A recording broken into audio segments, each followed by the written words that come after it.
going on, guys? We are live.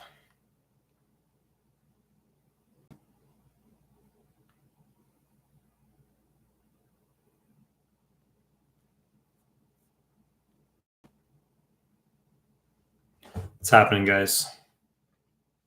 What's happening? Can you hear me? Can you hear me?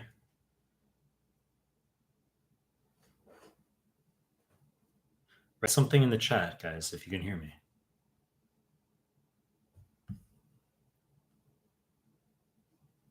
What's going on? I had to do I had to restart the live again. I had one waiting, and there were people waiting, and I had to restart the live because it wasn't letting me link my microphone. YouTube's really stupid sometimes. Like, I literally had my microphone plugged in and it wasn't registering my mic. So if I did the other live, I'd have to do it through my computer, which is not as good sound. Let's see.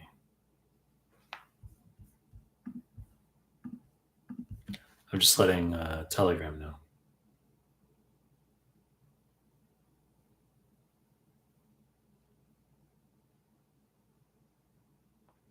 What's happening, guys? Give the video a like. Nakia and Mariam, thanks for being members. Thanks for being members, guys. How's the sound? How's the sound? I've got my air conditioning on low volume, but I've got my AC on. It's like a humming sound. Hopefully it's not being picked up. Nakia, look at that. Not much, but good to see you. Thanks for everything. Appreciate it, Nakia. Study time. I'm going to let Instagram know. I'm going to let peeps on Instagram know that we're live right now. Just letting Instagram know. Letting Instagram know. Live on YouTube.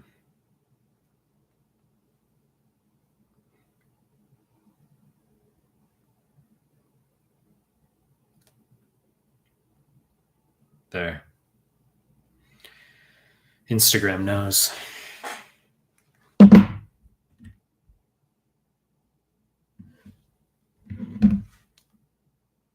Another Blink-182 shirt. Yeah, I mean, Blink-182 is my favorite band.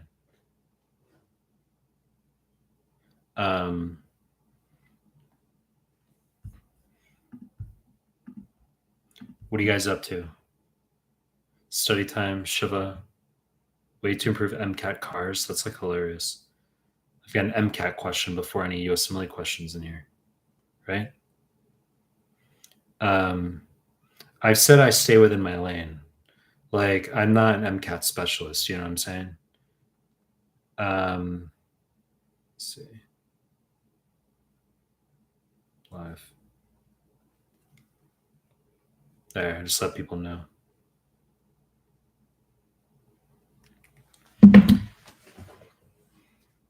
Way to improve MCAT cars, yeah. I stay within my lane. Obviously I do USMLE stuff.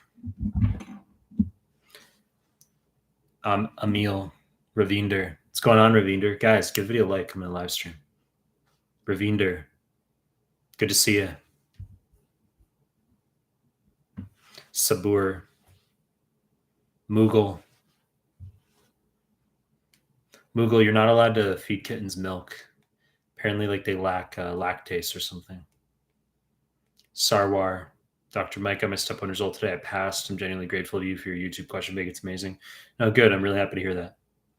Every Thursday, well, it's Thursday for me in Japan, but Wednesday in the United States, right? So every Thursday for me, or very late on Wednesday for me, I get a mix of people DMing me who passed, who didn't pass. So it's a mix of being happy for people, but also playing therapist, right? How do I be empathetic and give very level-headed advice to people who are obviously upset that they didn't pass, right? So that happens for some people too.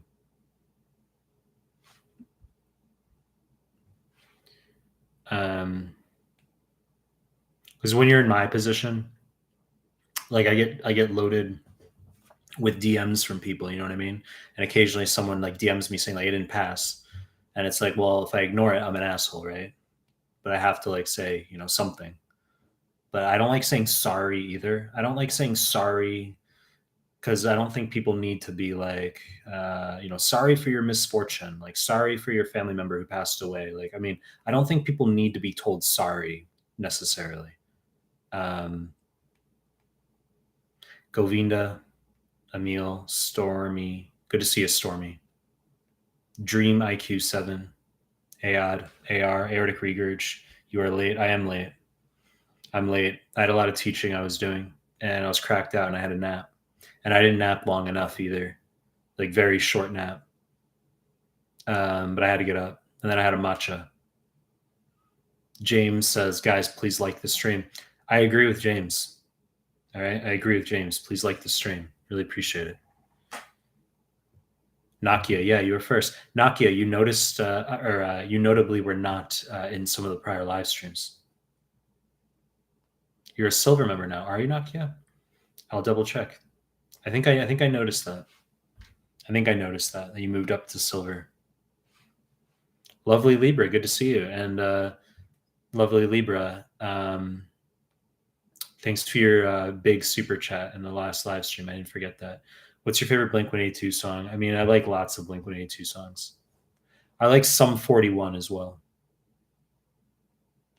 I think rather than like asking what my favorite Blink-182 song is, I think a factoid you could be aware of is that Blink-182 song is the only like song I've really done karaoke for. Karaoke. In Japan, like I don't do karaoke. I don't find that fun. Like some people do karaoke. Like there's a lot of drunk people, like drunk old people in my neighborhood who do karaoke. So like I'll skateboard past like different small bars and stuff, and you'll hear like the worst like drunk singing. And I'm thinking like who enjoys that? Like, I've asked some Japanese before. I'm like, why do people do that? And they're like, they like working off stress by singing karaoke. Like people like that. I'm like, I wouldn't like that. I don't know. Let's see. Mohammed, how much time to spend on New World high yield PDFs arrows 3 months for me? I'm going to turn off my AC. Even if it's not bugging people, like it's bugging me, like the humming. So I'm just going to be like annoyingly hot. Right. I'll start like glistening I'll be more shiny as the session goes on. Right. With like perspiration, but I don't like the humming sound when I'm trying to do my live stream here. Let's see. How much time to spend on UWorld high yield arrows 3 months for exam? I mean, in a vacuum, if you're 3 months out, I'd want you on QBank for another 2 months, and you're going to do my PDFs and YouTube MCQs during that time. Okay, so I've said this before, where the final month is going to be NBMEs for the most part, and then the 2 months leading up to that final month, because you have 3 months, as you said, it's going to be QBank in the morning, 4 blocks of 10 untimed tutor random. You have your lunch. Then the afternoon is going to be when you do my PDFs and the YouTube MCQs. So those of you watching this and you're like not sure how to get your UWorld or MBOS scores up, you're doing really shitty in QBank. You say, what do I do? The two things are, number one, you continue with QBank as you've been doing. Keep the momentum. Don't lose the momentum. So you just got to keep doing the blocks, not get emotional about your scores. And then the second thing is, you got to do my PDFs, my YouTube MCQs as your afternoon, evening phase to boost your subsequent blocks as you move through in your subsequent morning blocks, right? So I said that every morning is going to be 40 questions, untimed tutor random. And then some of you really want to pack the punch in a subject-specific manner, however. So you say, well, how do I build my immuno, or how do I build my cardio? And I've said that even though you're doing questions untimed tutor random in the morning, every morning, the afternoon can be your quote unquote subject specific phase of the day, where let's say you do 2 hours, 3 hours, you get through 15 pages of my immuno PDF or something. And then you binge watch like 10 immuno clips from my playlist in the YouTube. So you say, this week I'm doing immuno. Okay. So you say like this week, my afternoons are going to be getting through Mehlman's immuno PDF in the afternoon, like 10 pages at a time or whatever. And I'm also going to do his playlist in immuno, even though every morning is untimed tutor random for questions in QBank. That helps with macro retention. Because if you exhaust all the immuno questions like at once, then like a month from now, you're not gonna remember things. Okay, so that can be one way to get through subject specific prep, and also for school. Some of you are in school, and let's say you're gonna have a quiz in GI in like 2 weeks or something, and you're doing questions on time tutor random. Well, you have the afternoons where you can do the GI stuff. Okay, so let's see, where were we? Muhammad. Guys, give the video a like coming to the live stream. All right, give the video a like. I know some of you won't give the video a like. You're like, no, fuck you. I'm not going to like the video. It's okay. Relax. You don't have to like the video.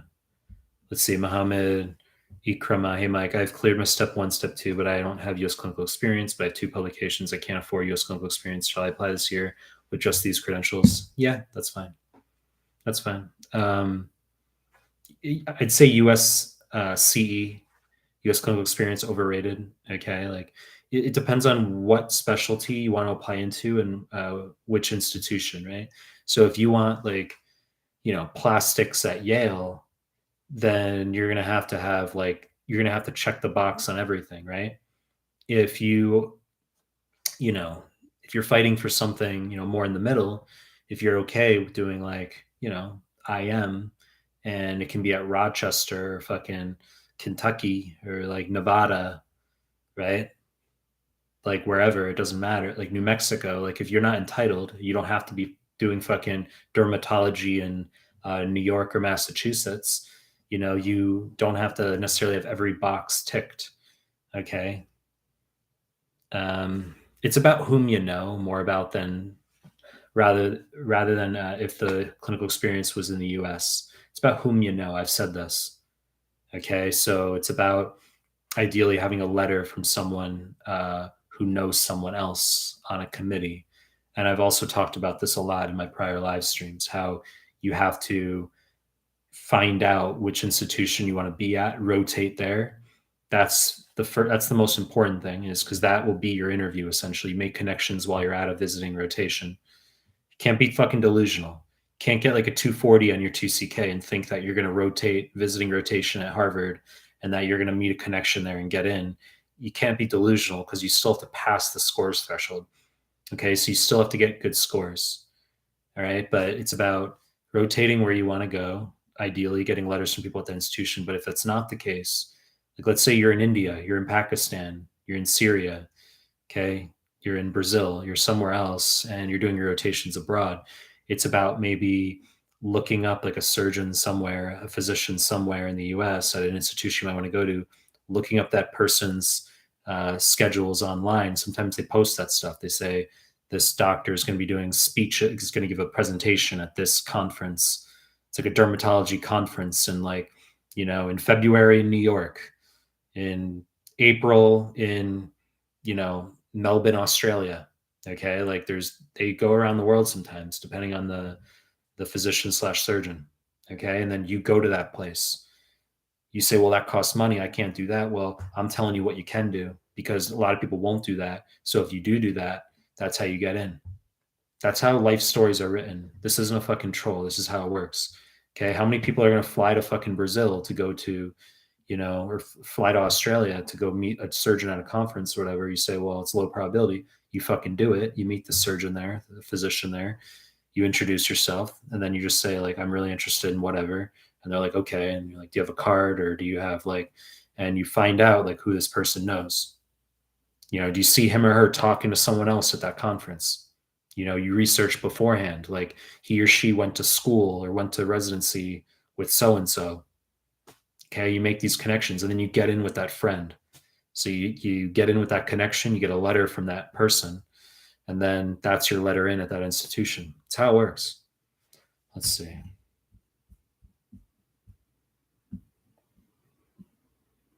James. Yeah.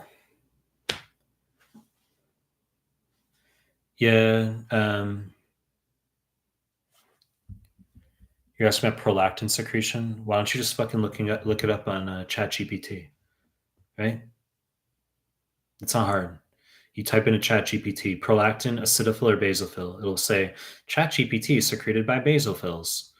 And then you're like, are you sure? And it's like, actually, I apologize for the confusion. I meant it's secreted by acidophils. And then you're like, are you sure it's acidophils, not basophils? And then it's like, yes, it's acidophils, not basophils. And you're like, okay, cool. That's what you do. Omar. Thanks, Omar. Nashid. Nashat, what's up? Good to see you again. Sabur. One of the most high yield topics for repro. I'd say PCOS and ovulation is like the highest yield. And so the mechanism for PCOS, I talked about that in extensive detail in my repro OBGYN PDF as well as in high yield arrows.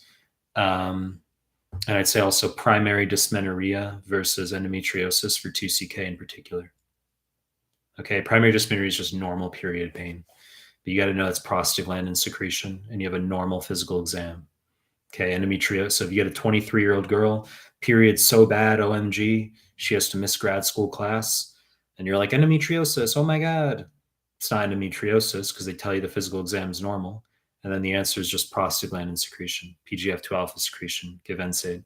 They give you the same vignette. They say 23-year-old OMG, period so bad, she has to miss grad school class. And then they tell you physical exam shows something abnormal. You don't have to memorize anything, just something abnormal. Retroverted uterus with nodularity, a nodularity of the uterosacral ligament, something. The answer is endometriosis. Do diagnostic laparoscopy. Let's see. There's other topics. I mean, what am I doing? An OBGYN seminar right now? Let's see. Study time. Why'd you move to Japan, not another Asian country? I like Asian chicks. That's why I moved here. But then, it wasn't like I assembled an Excel spreadsheet of pros and cons. It was like I just went.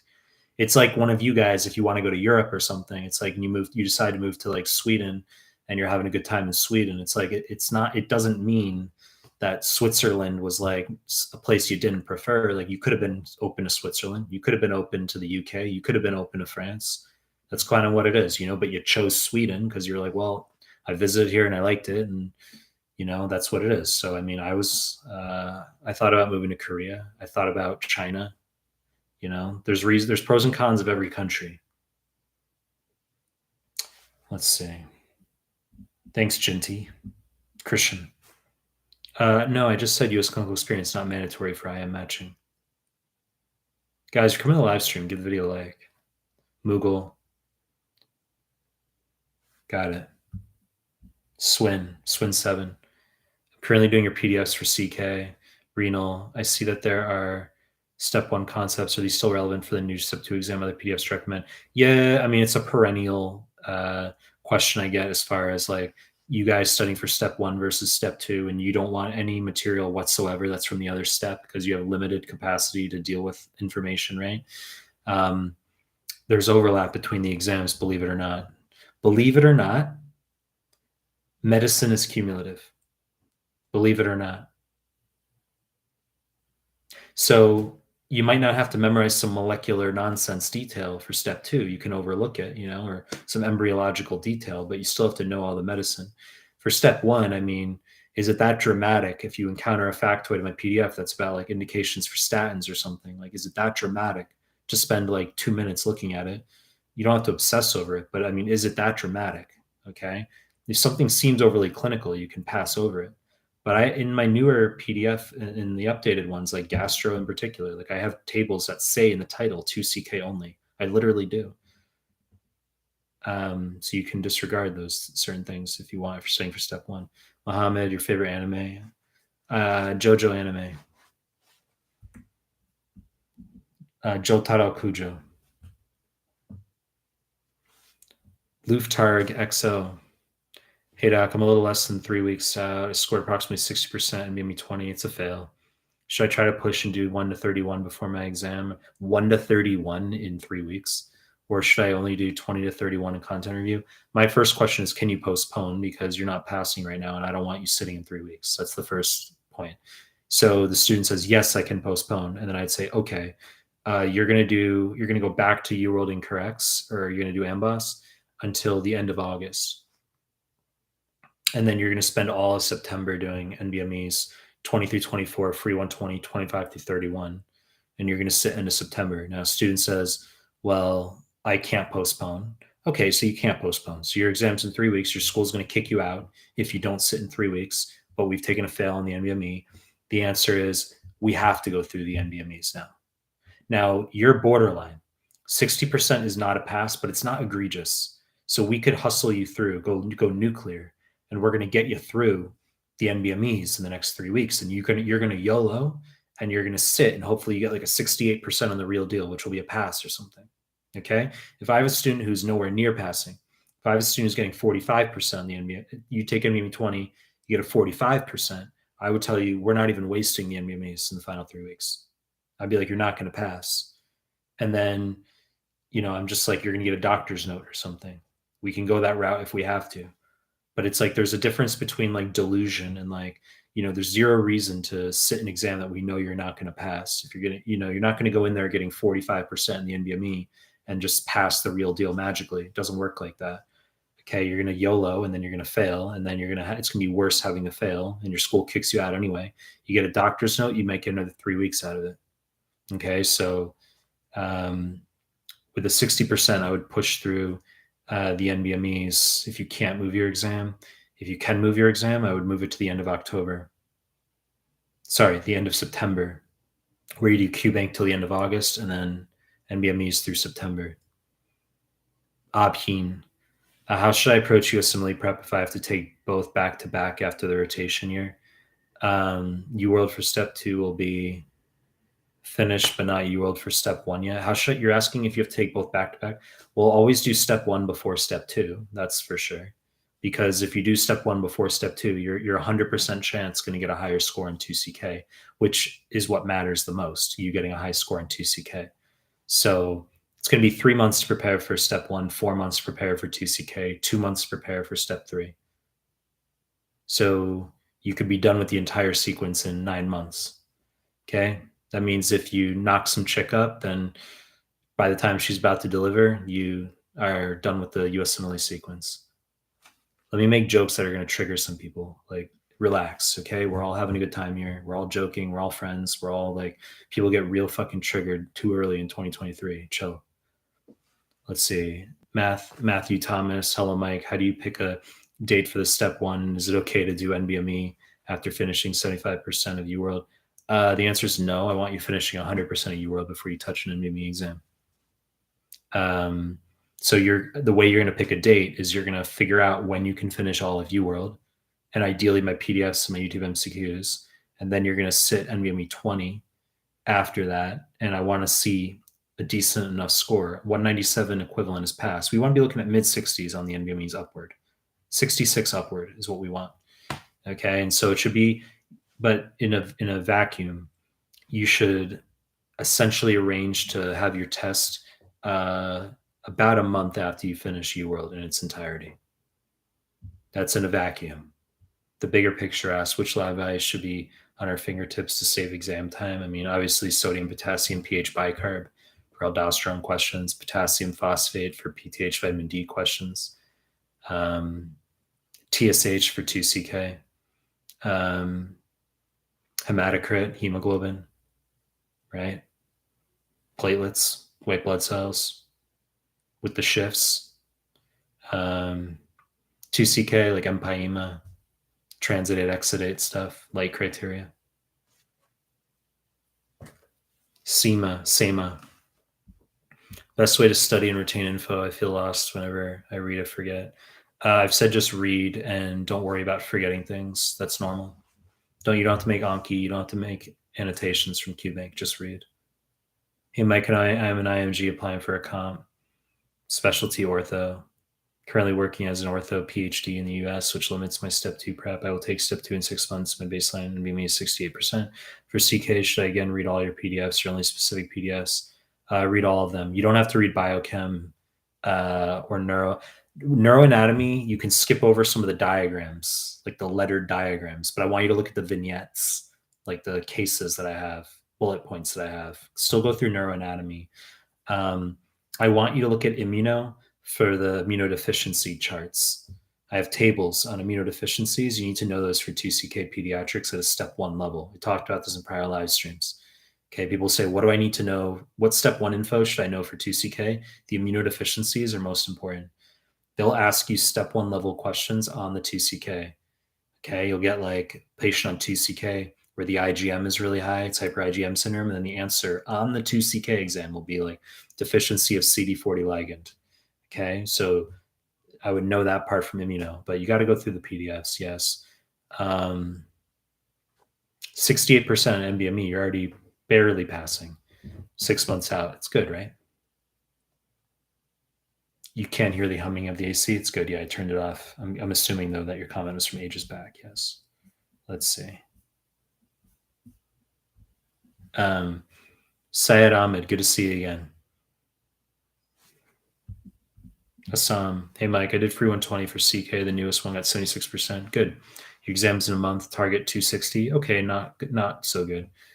Should I postpone? Did not do any NBMEs except 6 for. You're underprepared. Okay, you could sit just fine, pass, but you got to go through the CMS forms twice, Susam. Have you done the CMS forms twice? Not once, twice. And you have to go through. So you're going to do all the CMS forms, 45 to 50 forms, 2 per day.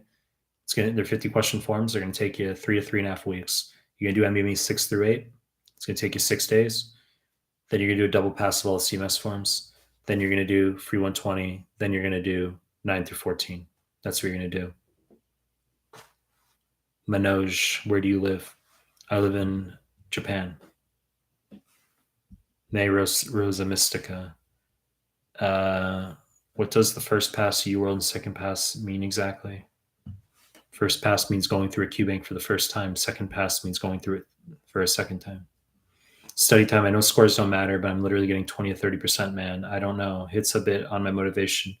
It's understandable, but you have to deal with it because in order to get your scores up, you have to still do it. The analogy could be, for instance, you weigh 300 pounds and you get on the treadmill and you're only able to walk for like 10 minutes, 15 minutes at a time at like a low speed because you're that out of shape and you're all depressed that like you can't even work out. And the response from like a trainer would be, well, look, the only way to fucking lose weight, diet obviously is going to be key, but you got to understand that despite how hard it is, that's still what you have to do. You're going to have to deal with it. You're going to have to get on the treadmill for 10 minutes, do a walk, get off the treadmill, rest, get back on the treadmill, do another 15 minutes at a lower speed, walk, get off the treadmill. So it's kind of like that with questions. I mean, I know you're getting 20 to 30% correct. And it's like really, it hits in your motivation, as you said, but like, that's still how you get your scores up. Right? That's still how you get your scores up, is like you doing questions. You can't circumvent that. Like you can do my PDFs, you can do my YouTube MCQs. I'm flattered, but I don't want you doing those like and not doing QBank. Like you have to do them all at the same time. I've said you have to like knock out 40 per day. There's no excuse. 40 per day in the morning. Okay. And if your scores are really low, I know that might feel like it's going to take you all day. You got to knock out the 40. Maybe it takes you 5 hours or something. And then you're going to do my PDF work and the YouTube MCQs in the afternoon. Syed, Mike, I just really need advice. It's taking ages to revise the NBME blocks. Any advice on how to speed up the revision? I read the explanation, the wrong choices, monotonous as fuck. Yeah, I've said do blocks of 10. That's what I've said. If you do blocks of 10, untimed tutor random, that will make you faster. Okay, I know some of you here already know what I'm talking about. You don't want the whole fucking explanation again. I'm aware. You have to bear in mind, though, that there's other people a lot of people don't know what I'm talking about. Okay. But blocks of 10, I've said, is the most efficient way to get through QBank, especially if you're ADHDing the fuck out and you have an inclination to procrastinate, meaning the phone, what's going to happen is you're going to do a block of 10. The phone goes in your backpack. Okay. It goes in your backpack and the backpack goes across your room.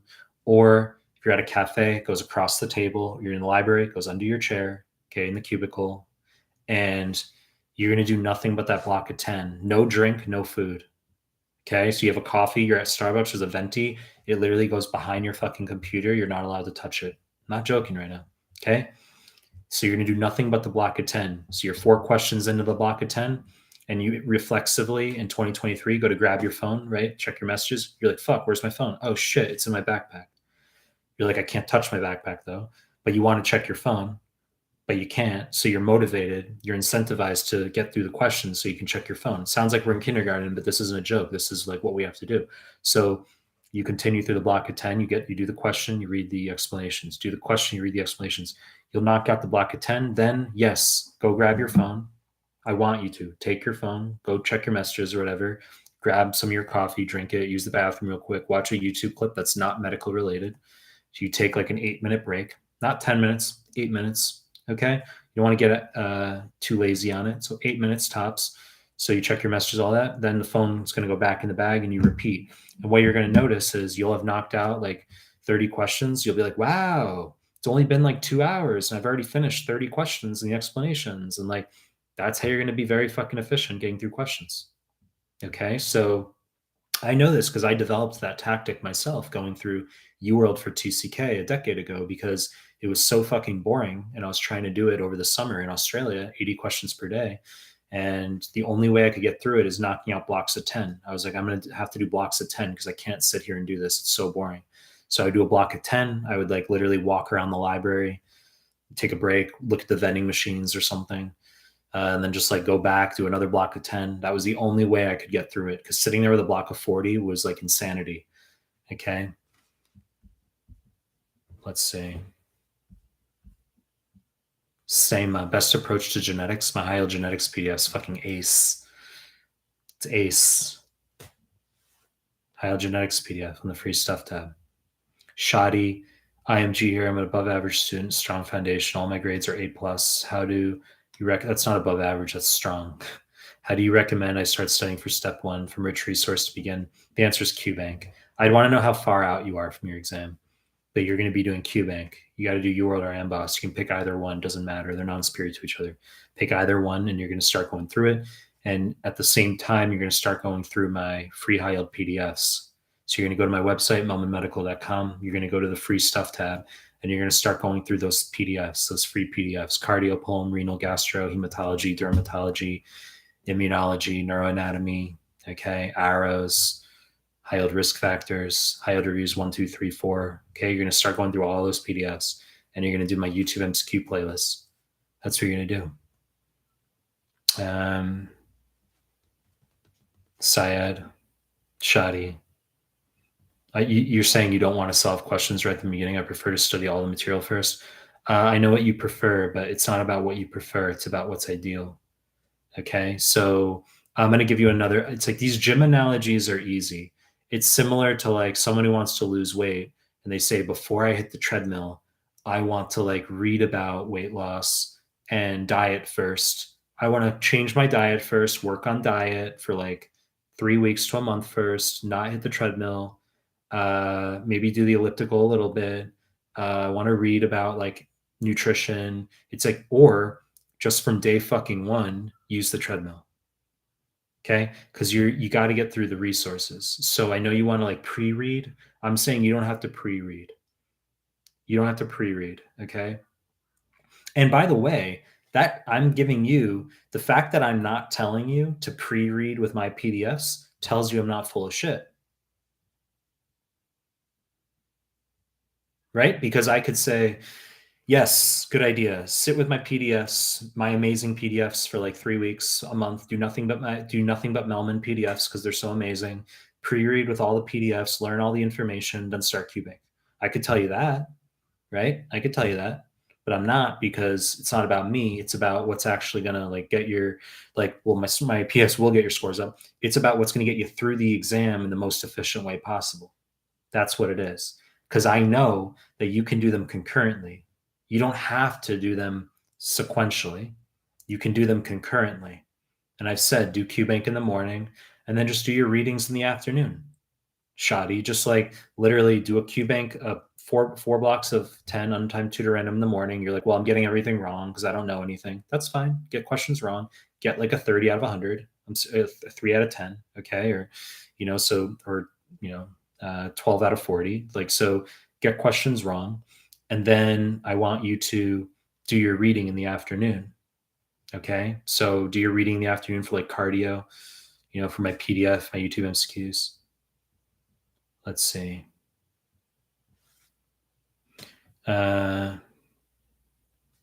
Syed, what's your question? You're asking about first aid versus my PDFs in the final 3 weeks stress. People seem to be very confused about my views on FA. People say, Mike, I know you hate FA. I don't hate FA. Why would I hate FA? FA is an amazing book, and they developed clearly brand over a couple decades. Like, they're an amazing book for the numerical step one.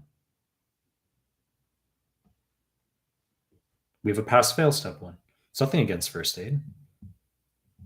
Like, my PDFs, my whole theme is not wasting our time and focusing on the NVMEs. So all my resources are geared toward just getting you through, knowing the high yield stuff, not wasting our time. They're not superfluous. Now, let's say I do that over, like, I perfect my resources over 2 decades, and then the exam goes back to numerical. It's like, fuck, the exam's numerical now. Well, the Mehlman PDFs are just high yield for the pass fail step one. Now we got to revamp and put all this fucking nonsense back in there. And, it'd be like that. It's like, it was catered for 2 decades. FA was catered to 2 decades of a numerical step one. FA is an amazing book, clearly. Just, it's superfluous now that we have a pass fail step one. So, I mean, in terms of people like studying, I'm agnostic. Like, I don't view FA as like competing with me. I mean, give me a break. It's like, I view it as like, I interact with so many students who are just trying to fight to get through, and they have limited ability to just fucking like spend a little bit. You're trying to spend the limited time you have, the limited capacity you have to just like, you're like, I got to just know X and that's it. That's all I have space for. And so I don't want you memorizing like 50 fucking things for one to show up. Zaydoa, good to see you back. Mike, what is your idea regarding Rule 2024? My school is not accredited. Can I still match? I'm not sure what you're asking about. What do you mean Rule 2024? What does that mean? Swasti, your skin is glowing. Is it glowing, guys? Is my skin glowing? Swasti, I said I turned off my AC, so it's gonna, as the live stream continues, I'm gonna get shinier. Right? It's hot in my room right now, but it's like I don't want the humming from the AC. Ayesha, you took step 2 yesterday. It was hard, especially the last block was bad.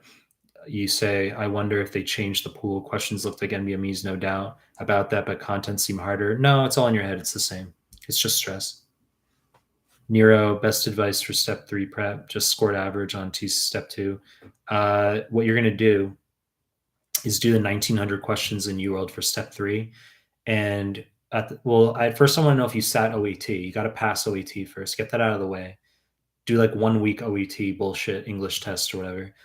But then you got to do the 1900 questions in UWorld step 3. And you're going to do like 2 to 3 CCS cases per night from like ccscases.com. Don't use the UWorld ones. They're like 5 times the price. They're not better. Just use like ccscases.com. But knock out UWorld for step 3. After you finish that, I want you redoing all the CMS forms for 2CK, and I want you redoing all the 2CK NBMEs 6 through 14. Correct, for step 3.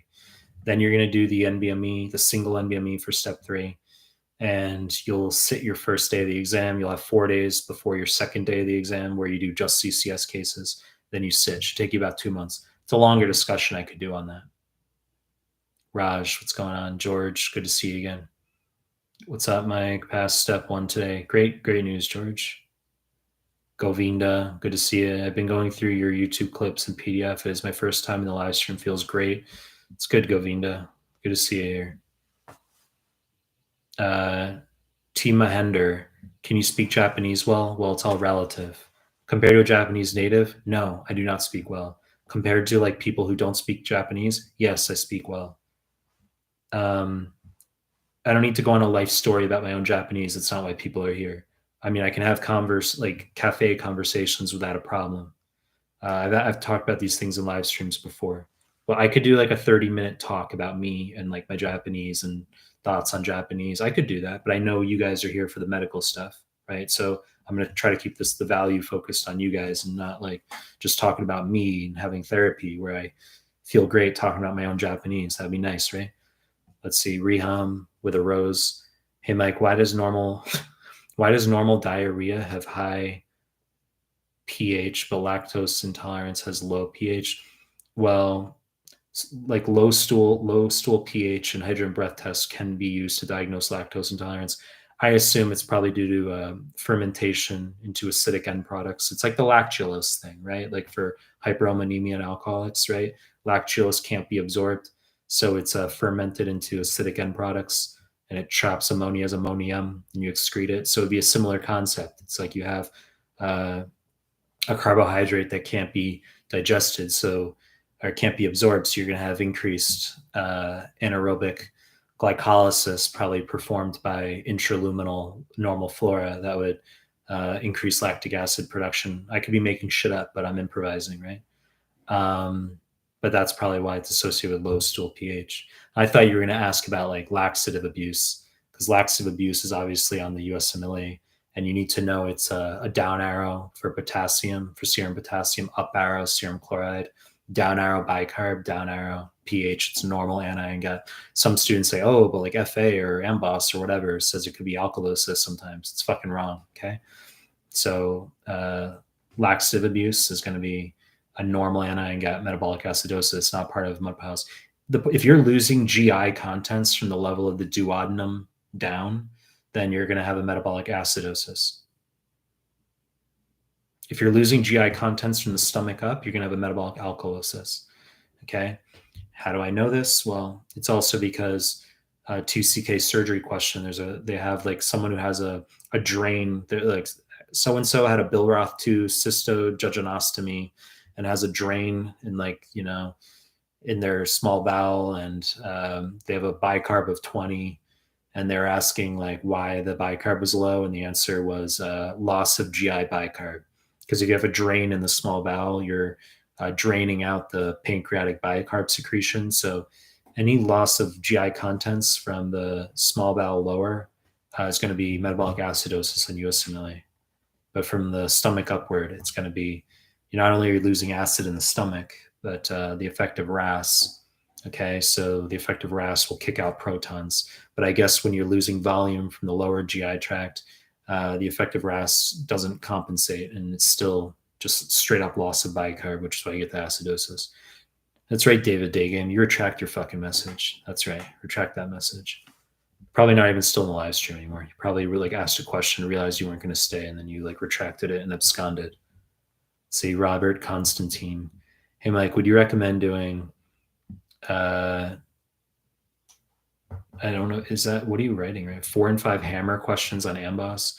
I don't care. Like the ones really hard, way harder than step 1. I don't care. Hammer, shovel, okay, axe. I don't give a fuck. Just get through the Q bank. People have asked that before. I say, I don't care. Just get through the Q bank. George, what's your favorite resource for step 2? I don't have favorite. I don't tie any feelings to it like that. I've said your tetrad for step 2 is going to be not just QBank. It doesn't have to be UWorld, obviously, as you write. It could be AMBOSS. You could do AMBOSS.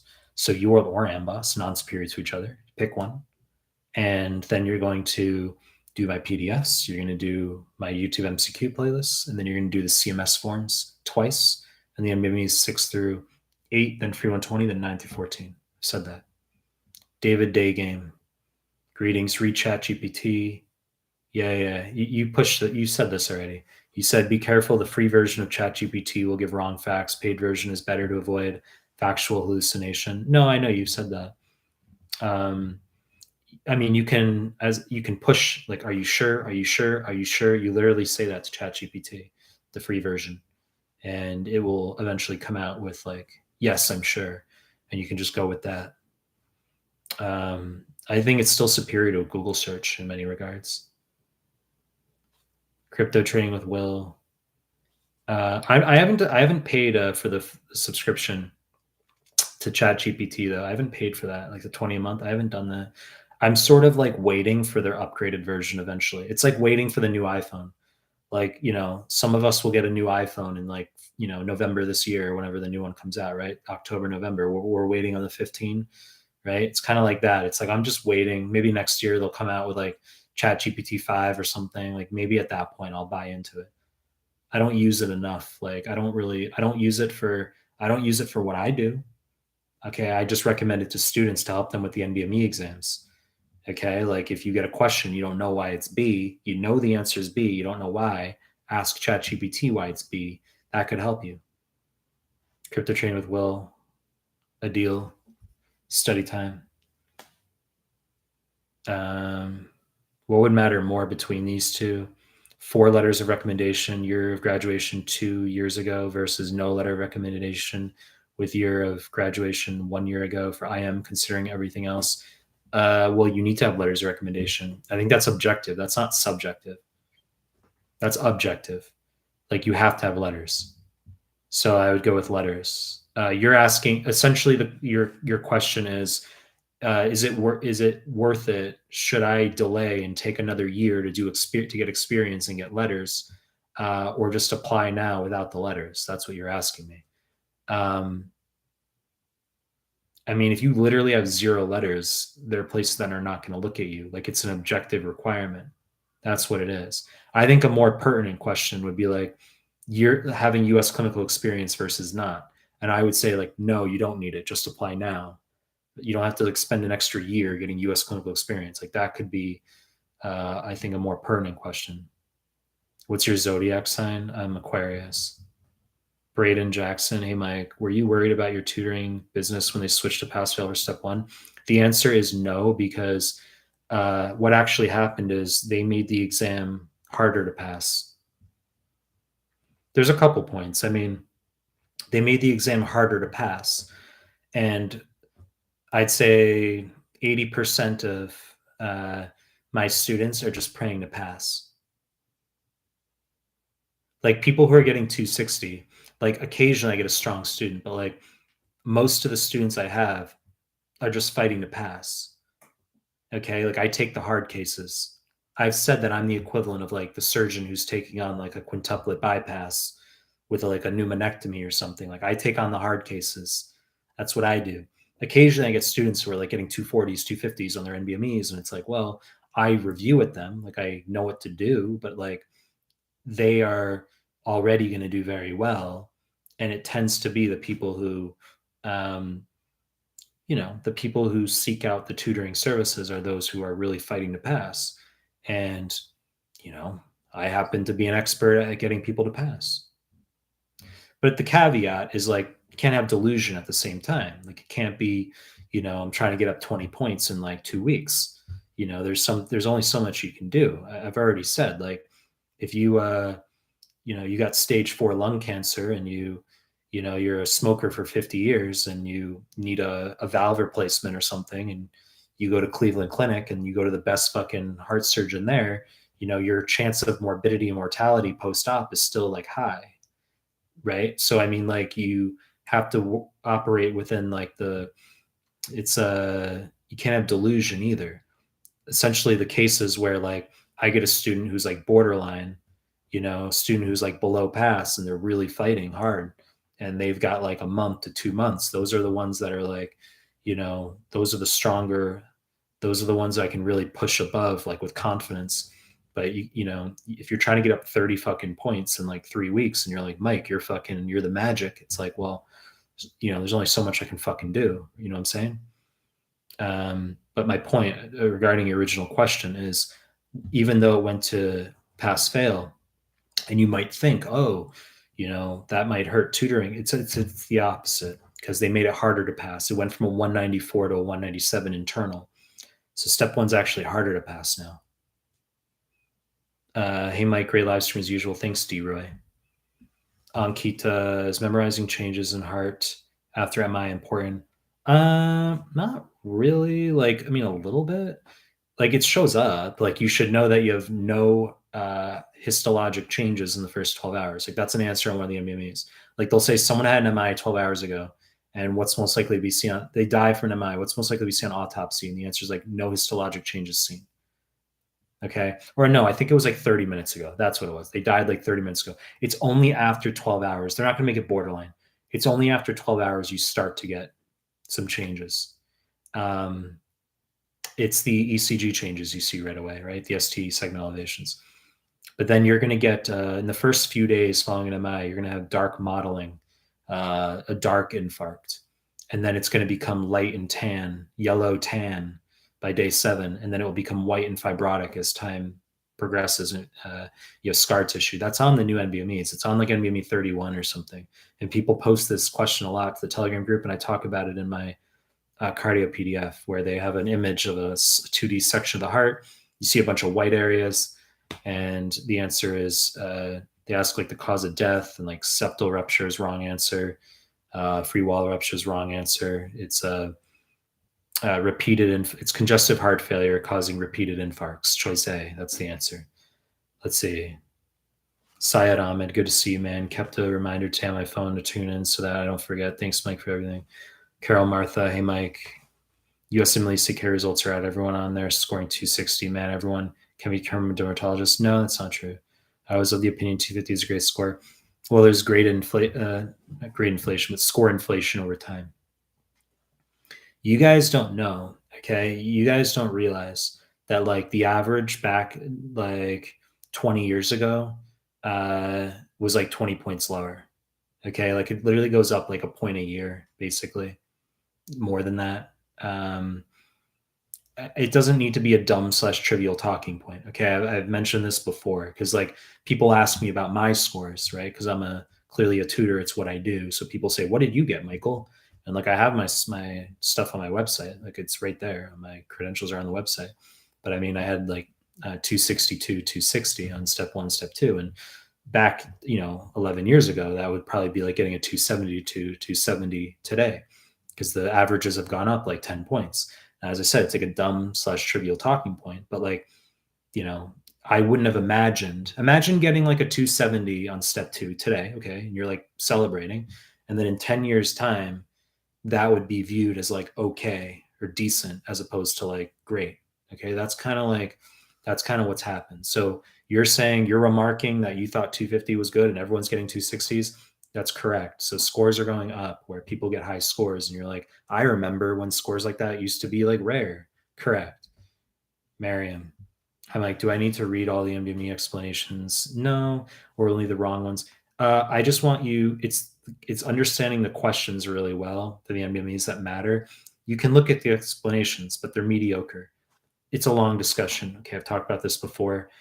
If people ask me, well, you're saying read all the UWorld explanations or NBOS explanations, you're right, I am. You don't have to take notes, but why not necessarily read all the NBME explanations? It's because it's my observation that whoever writes the NBME explanations doesn't have an intimate knowledge of the NBME exam itself. Okay, so they probably paid random attendings to write the explanations, but it's like people who don't understand the USMLE themselves, because the high yield points are not emphasized in those NBME explanations. Like I'll read the explanations. I'm like, dude, it's your fucking exam. And you're not saying the important points about why this one's a negative, this one's a positive for right or wrong versus right. So it's like, I could write better explanations. So you can do an ostensible pass. Okay. You can do a perusal. Okay. As in it means deep read, but colloquially it's used as fast read. You can do a perusal of the NBME explanations, but I just want you to understand them. You can ask ChatGPT. Recommend a good movie. I would say, well, I've talked about my favorite movies in the live stream. So I've said that Born Legacy, Born Identity, I like those movies. Okay, Pulp Fiction, right? Fifth Element, Cable Guy, Jim Carrey.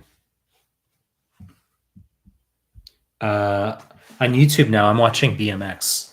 I was saying how I was watching golf recently. Like I'm watching BMX again, which is a trick bike. So like BMX, all the X Games stuff for 2023, like they've had events. So I'm watching like X Games BMX right now. So I'm kind of just doing that, and then I'll go to like I'll start looking up like the scootering and the skateboarding and all that stuff.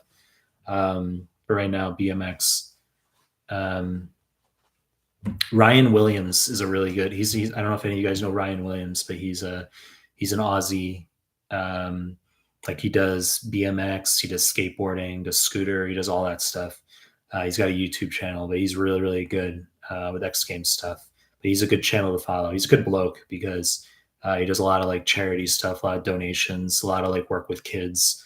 He's got a really good channel and attitude about things. So I recommend looking up Ryan Williams. for his his channel. Let's see. Hey Mike, how many mistakes can I approximately make in an NBME and real CK exam to safely score 250? I know this is pure speculation, but does 80% on free 120 come close to 250s? Yeah, it does. 80% is good. 80% is good. I mean, I'd want to know how far you are from your exam right now. That's what I'd want to know. And I'd want to just focus on which forms do we have remaining, 6 through 14. And have you taken any of the NBMEs yet? And we'll just go from there. Syed Ahmed, okay. I thought blocks of 10 was for you world. Didn't know you have to do it for the NBMEs. You're not doing it for the NBMEs. I've never once said do blocks of 10 for the NBMEs. So let's not misconstrue. Hopefully you're still in my chat and that you know that I'm not telling you to do blocks of 10 for the NBMEs. I never once said that. NBMEs, you're going to do the blocks straight, 4 blocks in a row, and finish an exam in 4.5 hours, including break time. No, you're not going to split up an NBME in any fashion apart from just doing it straight. And then you were going to review the whole thing at the end. But for QBank, I want 4 blocks of 10 untimed tutor random.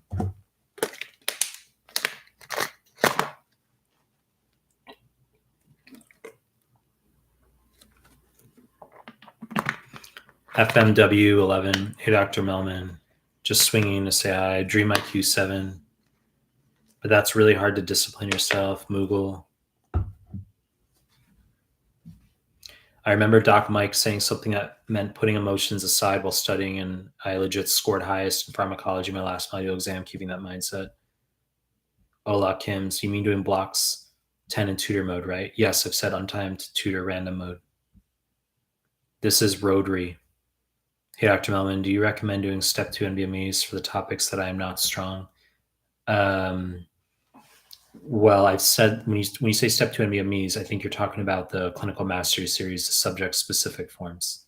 Those are the CMS forms. When you say NBMEs, it implies NBMEs 6 through 14, the full length forms, the mixed ones.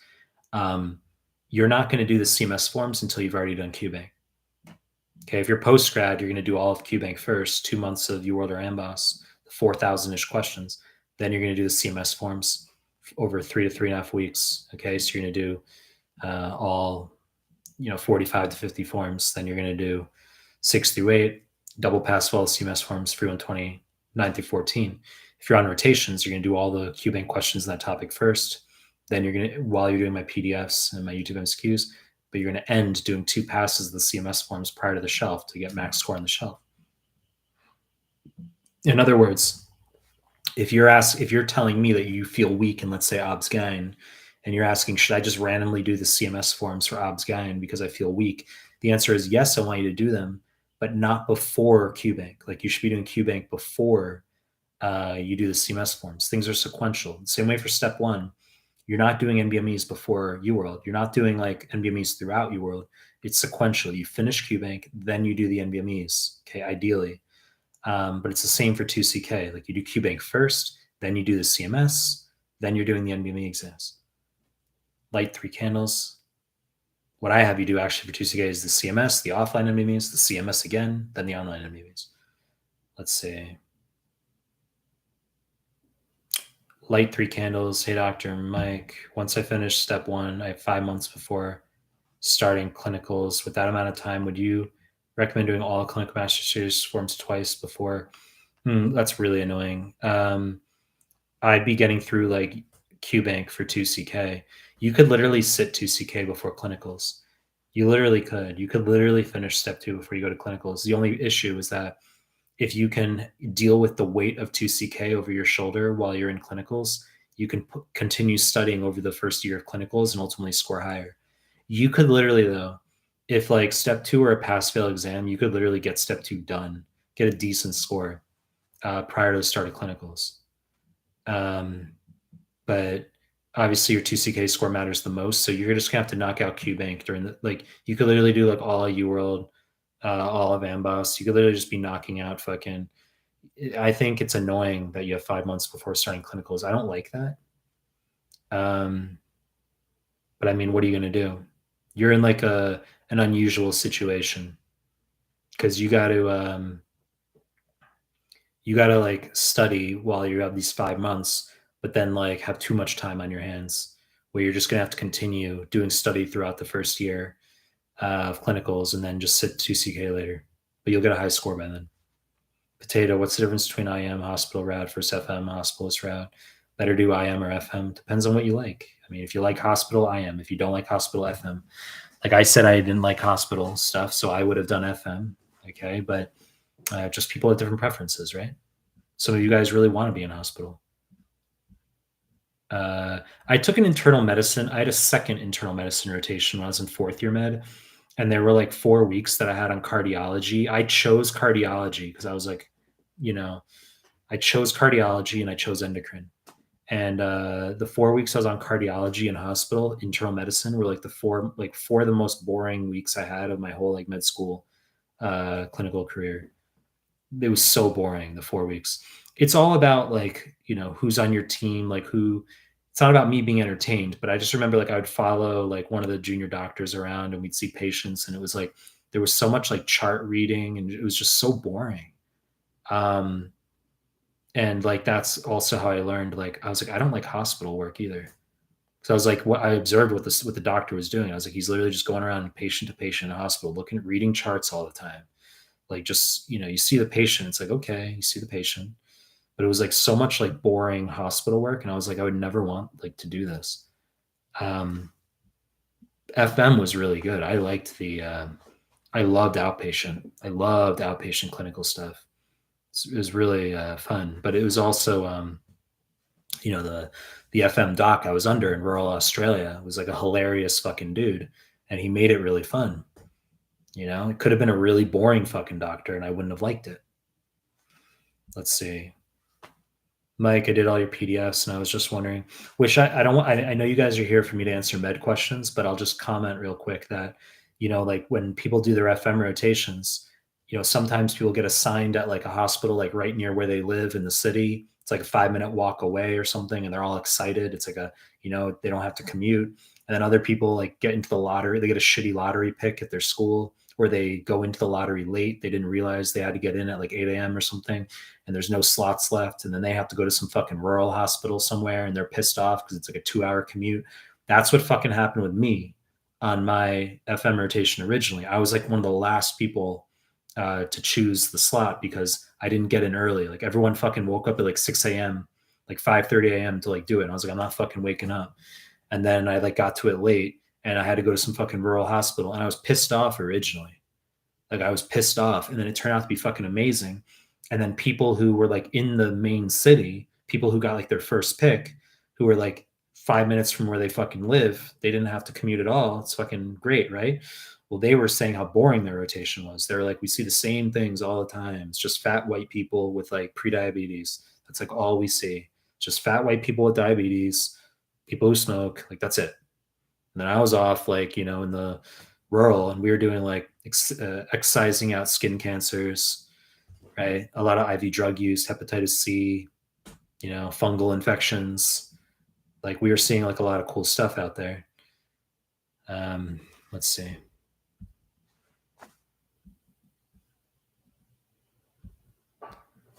Where was I? I don't even know where I fucking was. Let's see. Okay, study time. How much does clinical gap matter for IM match? It doesn't matter. You can take time off as long as you get a good 2CK score. Mustafa, Mike did all your PDFs, and I was just wondering, should I do NBME's 20 to 31, or is 25 to 30 enough? You have to do 20 to 31. Skin is glowing, I agree, but then again, I'm not a chick. Potato, for IM versus FM hospitalist question, would FM route prepare comparably to a good standing to be a hospitalist? I don't know what you're asking. Soul Neil, Mike, I got 270 on CK. Thank you, man. Great job. Honored my neuro shelf. Good job, Andrew. Thank you for the free stuff you offer to students. Filing high. I love you. That's it. Thank you, Filing high. Fuck, there's all these comments here. I was going to go to the gym. I'm just fucking late. Let's see.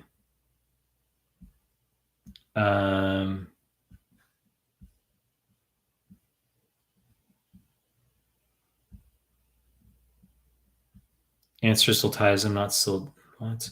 Aisha, what's ideal time to start step 3 after you're done with step 2?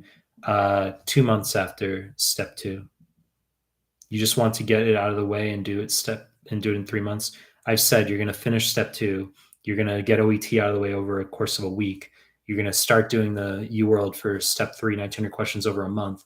And by the time you finish that, you'll get your pass in 2CK. You can get ECFMG certification. It requires 2 more weeks. You can register for step 3.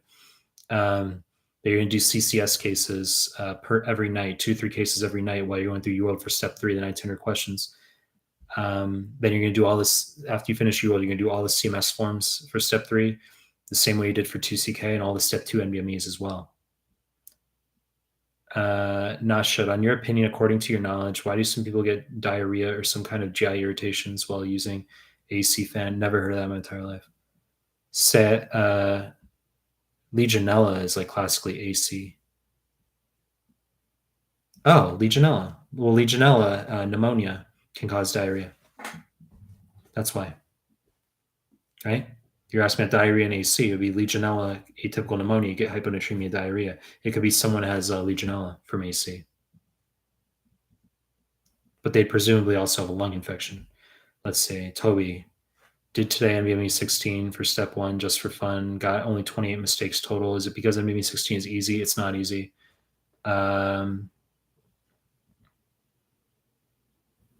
Crypto, trading with Will. Another trick with Chat GPT to get an accurate answer, using PubMed as a resource. Y is XX. Hey, Mike, I am taking step 2, 5 to 6 months, still early in prep. NBMEs are low, 240s. I tend to reach mid 250s. What can I do besides UWorld and PDFs to reach 250s? How do I cross the mark? I'm literally reading this question. I'm just thinking about how I want to go to the gym right now. That's literally what's going through my mind right now. I'm taking step 2 CK in 5 to 6 months. Still early. I have to like reread the whole fucking thing. Taking step 2 CK in 5 to 6 months, still early in prep. NBMEs are low 240s. Okay, those are high scores. You tend to reach mid 250s. You're asking besides UWorld and PDFs to reach. Have you done my YouTube MCQs? You have to do 2 passes of the CMS forms as well. 2 passes of all the CMS forms. Ramanemi, I want to take step 1 in October. Can I take NBME as learning resource rather than assessment resource? No, I want you to do them as assessment resources. But you're using them to learn at the same time late. Okay, don't use them early. You got to finish QBank first. If you're taking step 1 in October, let's say the 15th, you should start the NBMEs about September 11th. Okay, so you can do QBank between now and September 11th. What the fuck is SideNM? What WTF is Lineweaver Burke plot? Got 2 questions on it. UWorld self-assessment is high yield. Questions were difficult on this. It can show up, but it's not high yield. Yes, it shows up, but it's not high yield. Syed, you've been doing OnCue PDFs, very helpful. Lovely Libra, the free NBME doesn't have explanations. Do the paid NBMEs have explanations? The newer NBMEs have explanations. The old ones do not. Mohammed Jama, 5 weeks for step 1. What do I do, Mike? Basics are shitty. If you're 5 weeks out, you need to set NBME 20. And if you tank it, then I want you going back. You're going to postpone. I want you going back to QBank until the end of August. And then you can do NBME 21 in early September. If you do well on NBME 20, you can just proceed through 20 through 24 for 20 and 25, 31. And then you'll sit at the end of August. Study time, is it possible to get US letter recommendation without US clinical experiences? Yes, it is. Oh, possible US letter recommendation with that. Well, I don't understand how that makes sense. A US letter of recommendation is from a US institution, isn't it? Okay, so I mean, what? Are you going to get a US letter while being abroad and doing something over the computer? Probably not. Carol, Martha, I don't know what you're at. I don't know what that means. I don't know what that means. Tutor mode versus time essay. I've talked about this a lot. It's a long fucking discussion. I mean, made numerous YouTube clips on this. It's just I want to go to the fucking gym. That's why. I don't want to go into like a 40-minute discussion as to why tutor mode is better than time mode. I've said just fucking do tutor mode, okay? Ahmed, I saw in Telegram group a girl got around a 220 on step 2, but her NBMEs were higher than 245 range. I heard more people saying the NBMEs they don't overpredict. Some people sometimes just get a low flux. That happens. They don't overpredict. They're the real USMLE. Helen, is it true that step 2 became harder and scores are much lower, or is it the same? It's the same. And how predictive NBMEs are the USMLE. UWSAs are predictive, but you have to bear in mind that they're not the real USMLE. Syed, how do I revise the NBMEs efficiently?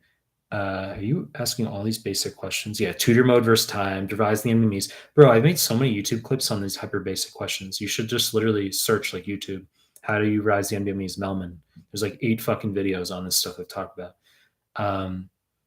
But you're just going to do one NVMe every 2 days. That's what I want. And you're going to make Anki cards from your incorrects. Okay, that's what I want you to do. SoulCal24, Mike, her NVMe. I know you said screenshot incorrect, do Anki for 2024 and 2531. Do you keep adding it into the one huge deck?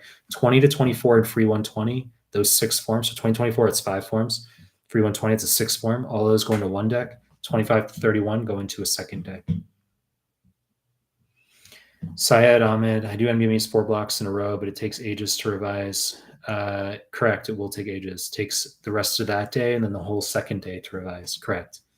Muhammad Ali, as an IMG, do I have to do electives, observerships, or high scores are enough to get me in? High scores are enough to get you in, yes. Faz, but you can't be delusional, as I said. If you're going to apply into radiology at Massachusetts General Hospital, you have to have like all the boxes ticked because there's going to be other people who have those boxes ticked. Faz, the only thing that can override is you getting like a 283 or something. If they're just like, okay, he's super high IQ, that can override because they're like into merit. That's the kind of institution you're applying to. So if you get a 283, that'll override things. 285, okay, overrides things. But like if you're getting like a 274, which is a beautiful fucking enviable score, you still have to have you're going to be applying with other people who have 274.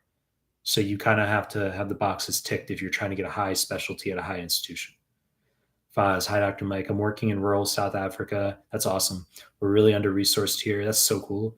How do I turn this into a positive? What do you mean? It's self-explanatory. That's a positive. That's amazing, dude. Like that actually is like, that's a huge advantage. Huge advantage. They would love that going in there. That experience, like your perspective, that's huge. You just talk about it in your personal statement. You have to have scores. You have to have good class rank, whatever institution you went to. But you have that's an advantage coming from South Africa and working there. That's an advantage, not a disadvantage. They prefer people like you over white dudes like me who are like American. Like they don't need more white American dudes. They're happy to have like someone from South Africa. It's a huge benefit. 2 weeks before step, doing 2 blocks every day. Faz, also doing BLS, ALS. Waste of time. It's a waste of time. That's not going to help your application. They don't give a fuck about your ACLS, BLS. They don't give a fuck about that. Light 3 candles. If a question stem has an obvious answer, do you bother striking out the rest of the answer choices, or do you only pick the right answer and move on? I never highlighted or struck out answer choices ever when I was doing NVMEs or cubing. That's just like personal preference. Sacred Scout, hey doc, what's up? Megan, I would not have you equal FM. Well, yeah. Why not? Why wouldn't you have me equal FM, Megan? Why not? People make assumptions. People think that do you think because I come off like oddest that I'd be like better as a surgeon or something? Like I said, I hated surgery. FM was like my favorite rotation in med school. Absolutely. Sacred Scout, what do you think? Basically, everyone's focused on looks and vibes in the chat. People told me you'll never accept it because of you being sociopathic and lacking empathy, etc. Well, I mean, I don't know what to tell you, man. I've said people can misconstrue my personality as I think when you have certain characteristics that are like apart from the population, that can be misconstrued. I've talked about this. I mean, you're asking me questions that we've talked about this, right? I've said my volume of interaction is very rare. Okay. And there's certain behavioral characteristics that evolve as a function of having a number of interactions that other males don't. Okay. So, I mean, how much do you want me to discuss that? Right. I mean, it is still technically my live stream, right? But there's certain, I've said that the more volume of interaction the male has, that'll masculinize his behavior. Okay. And that makes the male less labile, makes the male more non-needy and non-emotional, right? If you have high volume of interaction. And guys who are fucking heavily beta and cuck will label that as quote unquote sociopathic or lacking empathy, etc. Okay. I mean, that's I don't know what to tell you. I'm used to it. I'm used to people with their fucking judgments. I'm used to people with their fucking negativity in their comments. Okay. I've said that. You get used to that when, you get used to it. Do you agree with previous statements to be clear? What I don't know what you're asking me, Sacred Scout. What's your question? I think people's focus on looks and vibes is like a regression of the chat. I think it's a regression. That's what I think. You know, and don't get me wrong, I said women only care about looks, but I'm talking about for like them going on a date with you and then agreeing to a second date. That's what I've said. Let's not get what I've said confused. Okay. A girl can exchange with you. It's not about your looks. You know, you can meet a girl on the spot and you guys like hook up or whatever on the spot, but it's not about your looks. It's about state. It's about timing. But I've said that if you go on, if she agrees to a date and then you go on the date or whatever, hook up or no hook up, and then she rejects afterwards, I've said it's because of looks. That's what I've said. Women only care about looks. They don't care about your personality. That's what I've said. Male personality doesn't fucking matter, dude. Okay. Some women will say, that's not true, Michael. It matters. No, it doesn't. It doesn't fucking matter. It's not negative. It's not like nihilistic. I'm just saying, like, because you're asking me about these concepts right now. So I'm addressing them. I don't even know if you're still in the chat. You asked the question. You usually have like emotional follow-ups. So I'm waiting on your follow-up. I don't see it. Yeah, I don't see it.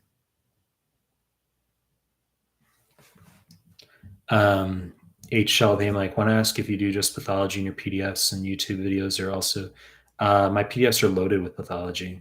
You want cardiopath? Go to my cardio PDF. You want renal path? Go to my renal PDF. People are asking me for a cardio PDF, or sorry, for a path PDF.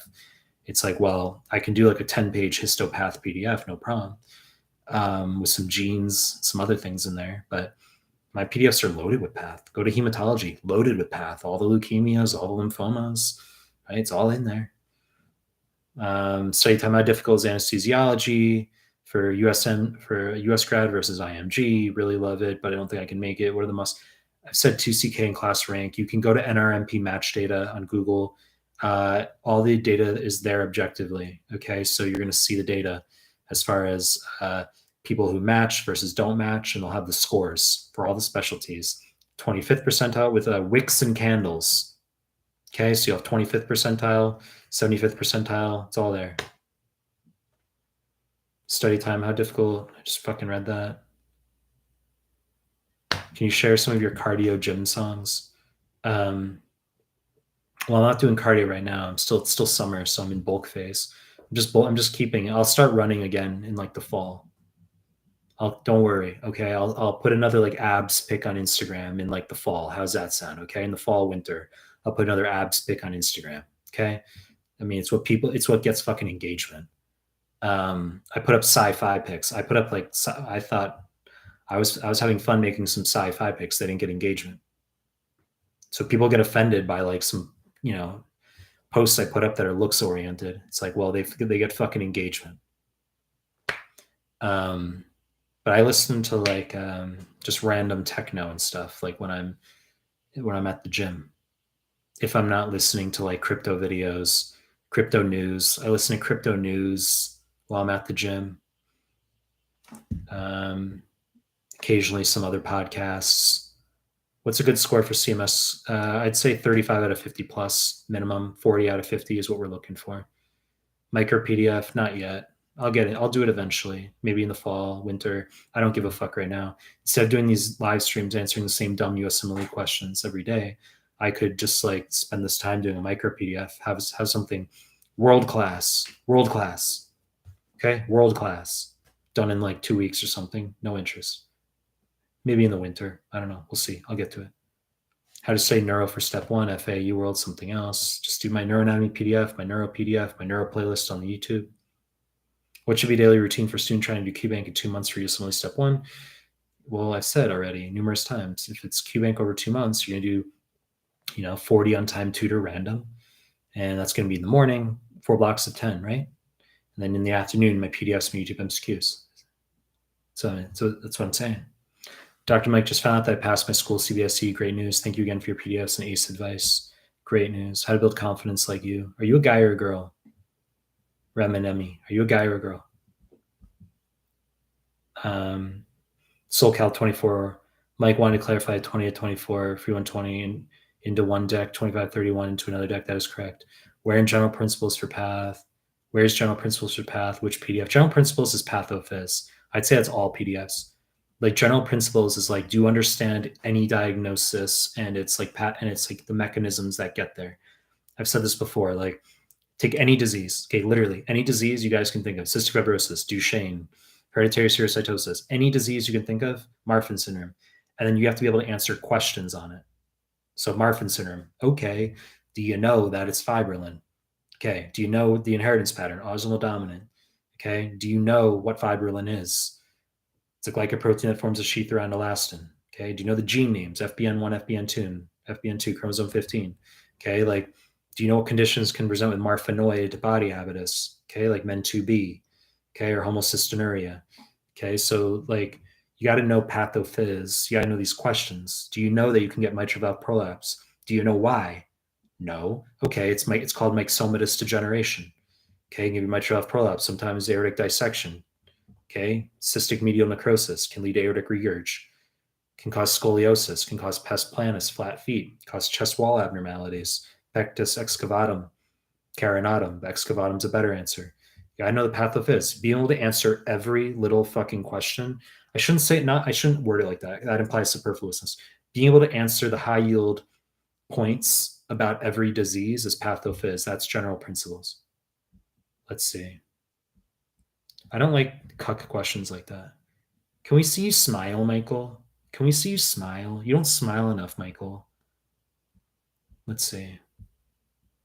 I gotta go to the gym. Remy, you're a girl. Well, the ways that I build confidence are not the ways that a chick would build confidence. How's that for like a dot dot dot?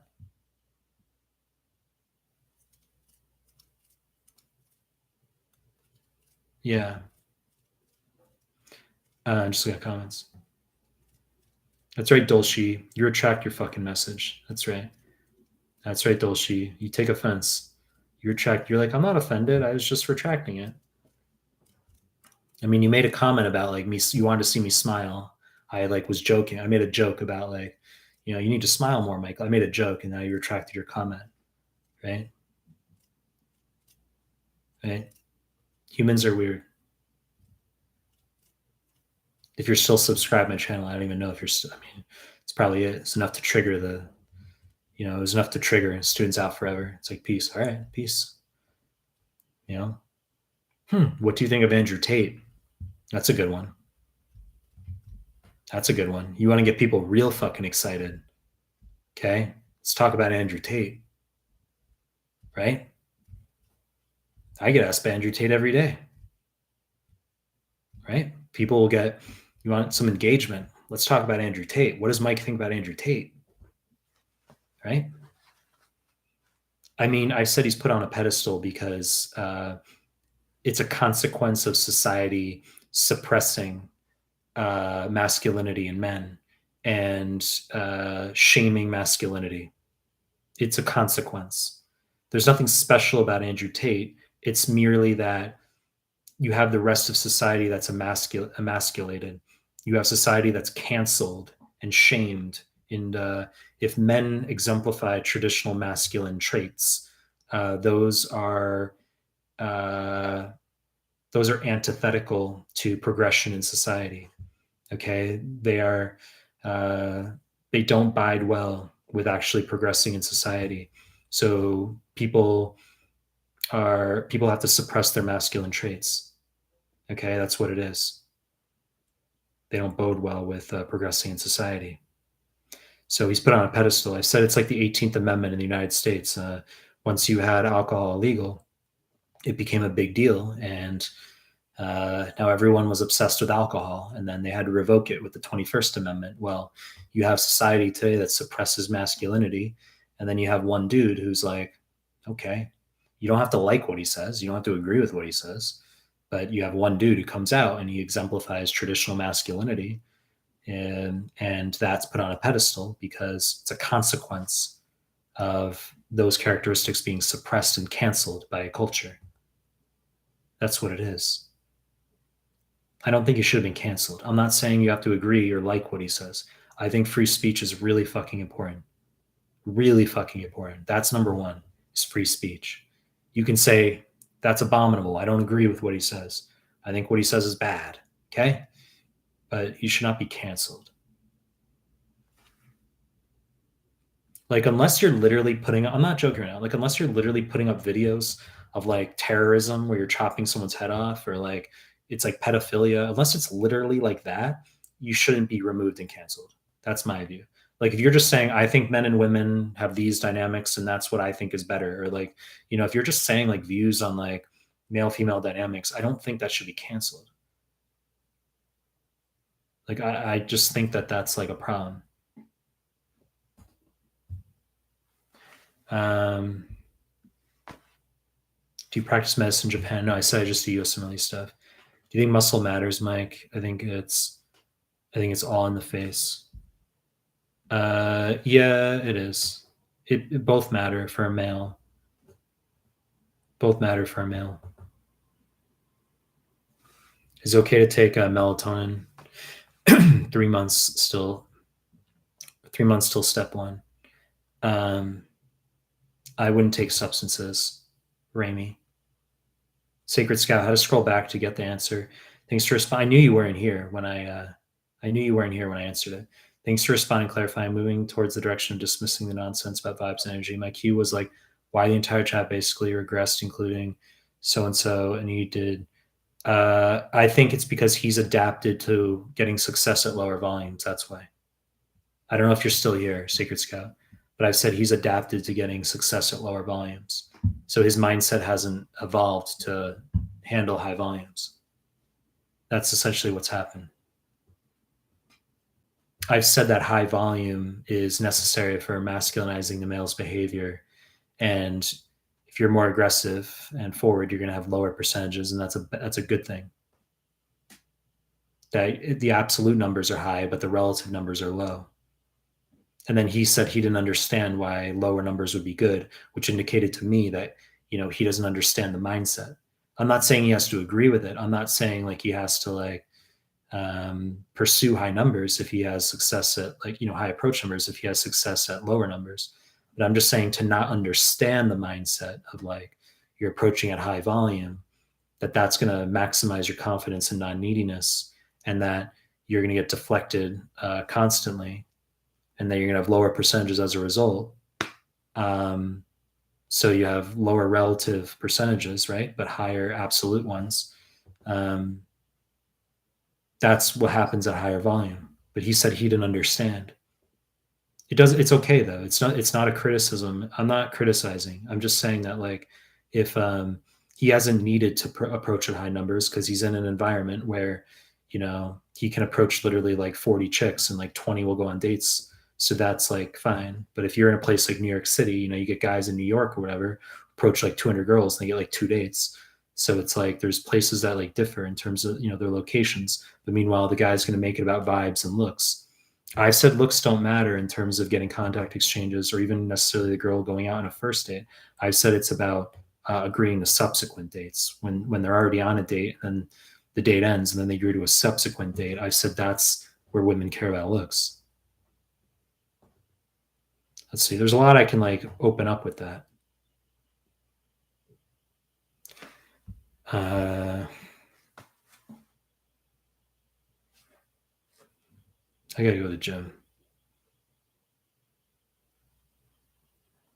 This is where I can get into like triggering combo, right? How to build confidence like you. I'm a guy. Been feeling very underconfident lately. Are you still in the chat, Shiva? Are you still in the chat? Are you still in the chat? Okay.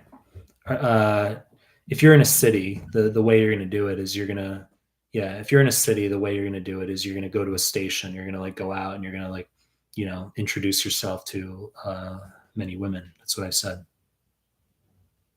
You don't have to like it. I mean, if you're in this chat and you're offended that I said that, like, you're like, well, Mike said you should introduce yourself to people of the opposite gender. That's weird. Okay. I mean, I don't know what to tell you. You can use your app if you feel more comfortable with your app, or you feel that in 2023 people should only use their app or they're weird or creepy. That's fine. That's a modern mindset. That's how people are nowadays. Yes. People have evolved in society to think that like meeting people in real life is like weird or like bad. That's a problem. So you're asking Shiva how to build confidence as a male. The answer is you go out and you introduce yourself to literally like 100 fucking women in one afternoon. I'm not joking. And like, you know, 80 of them, 85 of them will like say no instantly, deflect you instantly. And I'm saying that's a good thing. That's how you build confidence. Because when you get no's, constant no's, then that actually makes you more solid. It masculinizes your behavior. Like this isn't an accident. So you have to be able to handle no's. And so I've said the higher the interaction the number of interactions the male has where he takes on no's, that's going to masculinize and strengthen his behavior. Makes you more resilient. That's what it comes down to. So if you're a guy like me, you can easily like sense if another guy if he has low volume or he doesn't interact with people. It's very easy to see those things. There was a girl who asked here like how to increase confidence level. It's not the girl's responsibility to go out and like approach dudes or whatever. It's not her responsibility to do that. It's the guy's responsibility. The only problem is that you have today's culture pretty much around the world where that's shunned. That's like considered weird. The notion of saying hi to like the notion of a male saying hi to a female in real life is like considered like weird or creepy. That's a problem.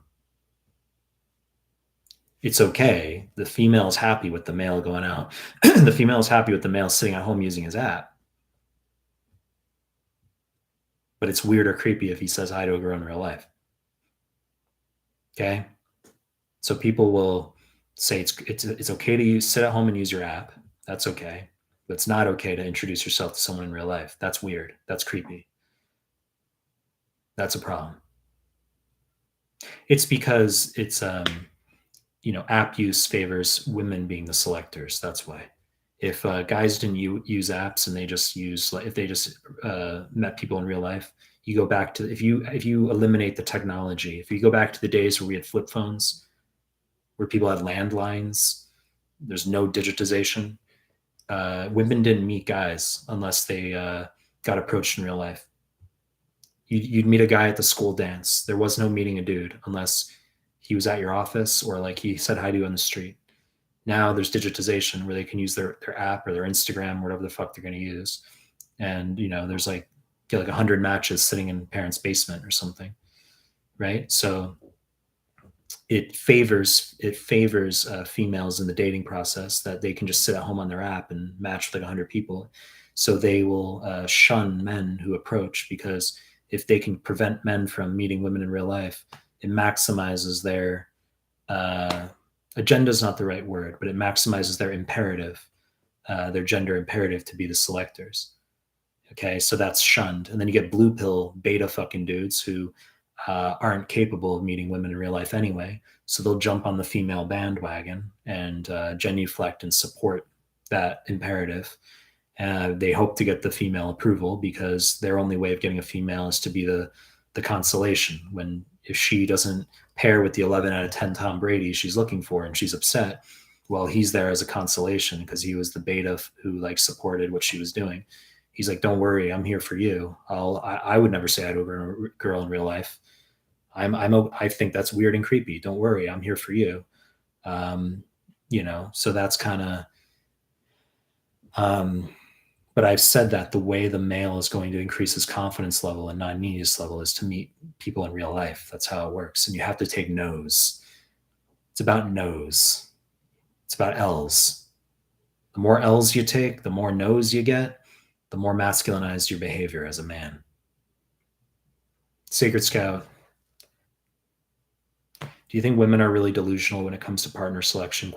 Andrew Tate makes it seem like that women are just smart and know that they can realistically get in a partner. Well, here's the thing with my response to that, Sacred Scout. You asked, do you think women are really delusional when it comes to partner selection? What if I said yes to that, right? I mean, like, you have to understand there's no freedom of speech in terms of just certain things. I'm not going to say yes to that. It's more like I can euphemize, I can reword it. It's that you have a hypergamy that's increased dramatically. That's what it is. So what I'm saying is, if we go back to the flip phone era where there's no apps, no digitization, people, the only way women meet guys are in real life. It's the only way they meet guys. Okay, they get approached on the street. That's how women meet. Okay, this is the early 2000s, 1990s, whatever. You get women who there's no judgment. Okay, I have to reiterate, there's no judgment. It's just these are questions people ask. You get women who you have a decently attractive female and you have a decently attractive male, and he says hi to her and she's willing to date him. Not fucking dramatic. Okay. But now that we have like an endless supply that the women have digitally, they're not reliant on guys who say hi to them in real life anymore. So you take a decently attractive female, take a wholesome guy.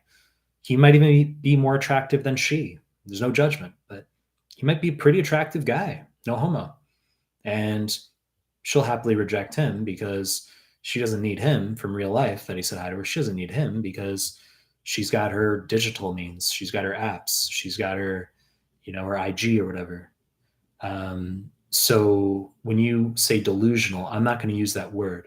What I'm going to say is hypergamy has increased, where you have women now who 15, 20 years ago, they were willing to date men who were the same attractiveness level.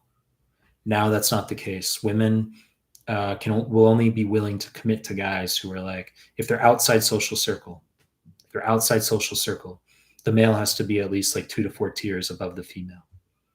I say outside social circle because you can get attractive women all the time dating a male who's not so attractive, no judgment, but that's inside social circle. They know each other from clinical coaching. They see each other daily. They know each other from class. They know each other from the office. It's their coworkers, best friends, boyfriend's brother or whatever, and they met at like a lunch. Okay, so if it's within social circle, the guy doesn't have to, be an 11 out of 10 Tom Brady. But for like guys who like just meet the girl outside social circle, saying hi to her, getting on the train or whatever, I'm saying 15 years ago, she was willing to date guys who were like, a wholesome dude, no problem. But I'm saying now, it's only 2 to 4 tiers above. And so it's not an accident that you get guys who are looks maxing now, right? It's not an accident the genders have flipped in terms of who's peacocking, who's like, you used to have it where women were the gender that fucking wore makeup. Women were the gender that got plastics. Women were the gender that wore their fucking emerald bracelets. Now you have fucking dudes who are fucking, I do my fucking eyebrows. You get dudes in Japan wearing fucking blush. Okay. I see it all the time. I see like Japanese dudes, their long flowing hair, like face makeup. They've got, and then the girl they're with has like, there's no judgment. The girl they're with, mask, no makeup, baggy clothing, no nails. Whereas like 15 years ago, that same girl would be wearing makeup, more salacious clothing and have long nails or something. So like, the genders have flipped in terms of who's peacocking now, who's getting plastics more now. And it's a consequence of women not being willing to date men who are of similar attractiveness. They're only willing to date men who are way above them in attractiveness. If they're outside social circle, once again, if they're outside social circle. But it's not about the initial interaction. I said a guy can say hi to a girl on the street, and it's like, he doesn't have to be attractive if he catches her in the right state. As far as, sometimes she's like, okay, I'll go to a cafe, whatever. I'll go to a cafe, and she goes to a cafe, and then, you want to watch a movie? No. Okay. And then they don't meet again, or goes out. He says hi to 100 more girls, and then want to go to a cafe? Sure. Let's go to a cafe. You want to listen to some music or something? Okay, why not? Listen to some music. They hook up, and then she ghosts or whatever, and then they both, that's it. But I'm saying like the guy doesn't have to be attractive to have like a one-off interaction. That's because guys misconstrue what I'm saying. You say, Mike, you said they only care about looks. You're right. But I'm saying for the on the spot kind of thing, the male can play the numbers game and have an interaction like that. But I'm saying looks matter where, they go out on a first date, like they arrange to meet up through text. They go out on a first date. She doesn't want to see him again. I'm saying that's a result of the female, the looks threshold not being met. They don't care what the male's personality is. They'll use pretext. They'll say like, oh, you were too forward, or, they'll give guys different excuses. They're all excuses. It's just, if he's attractive enough, they'll meet up again.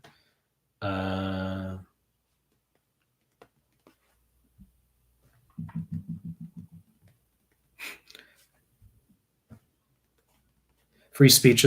Ahmed says free speech is amazing. My last question is: would the world be a better place if we had people with the same mindset as Andrew Tate? I'm more viewing it as I think the world would be better if people weren't canceled and people could just voice their opinions. Because I think right now we're seeing a very strong shift in terms of like you're seeing a strong skewing of public opinion in a certain direction because people who have a different opinion are silenced. If people come out, I'm not saying you have to agree or like what Andrew Tate is saying. That's not what I'm saying. I'm saying if people come out and they just say, I think guys should meet girls in real life, I think like they're like lynched for it. Right? Mike said guys should meet girls in real life. That's misogynist. Holy shit. Right? That's what happens. So you get people who like are afraid to voice certain things. They're silenced. So the only people who will speak out are those who are like, that's bad. That's creepy. Don't do that. Don't meet people in real life. The guys should meet women on apps only. The guy should use like Tinder. That's not creepy. That's okay. You're allowed to use Tinder. You're allowed to live in your parents' house, use Tinder in your pajamas. You're allowed to do that. But no, that's creepy and weird and misogynist if a dude goes out and meets women in real life. And that's not good. So you get the latter that's like shunned and it's considered like guys are meant to feel shame about that in real life. So you get people who are afraid to talk about that. And that's why Andrew Tate's put on a pedestal. It's because it's like a correction. It's a market correction. That's what it is. It's a market correction. It's like a bubble and then a depression, a bear market rally and then a correction. It's kind of like you have people suppressed so much and then it's a market correction. He's like a market correction in terms of like a view that's like put on a pedestal because it's like a breath of fresh air to many guys. I'm not saying I agree or that you have to like what he says. I'm just saying that's why, if you're wondering why is he put on a pedestal, it's if those types of views weren't suppressed, they wouldn't be considered a big deal. People would actually, I think, like brush it off more. They'd be like, well, a lot of guys say those things. They're not a big deal. You don't have to agree with guys who talk like that. There's guys like that out there, but like it's put on a pedestal because you have too many people canceled and silenced.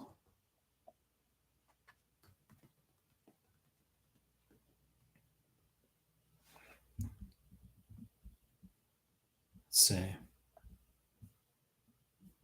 It's a lot of comments.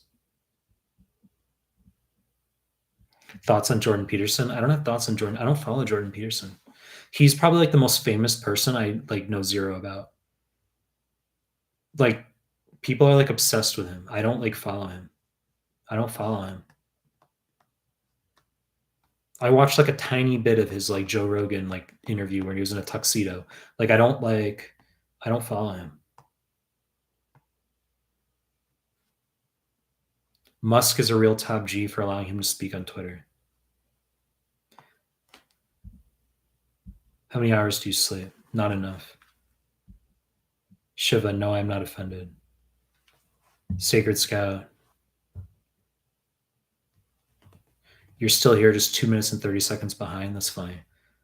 Live stream was lagging extremely every second, so I had to leave momentarily. That's your Wi-Fi, not mine. I have super fast Wi-Fi.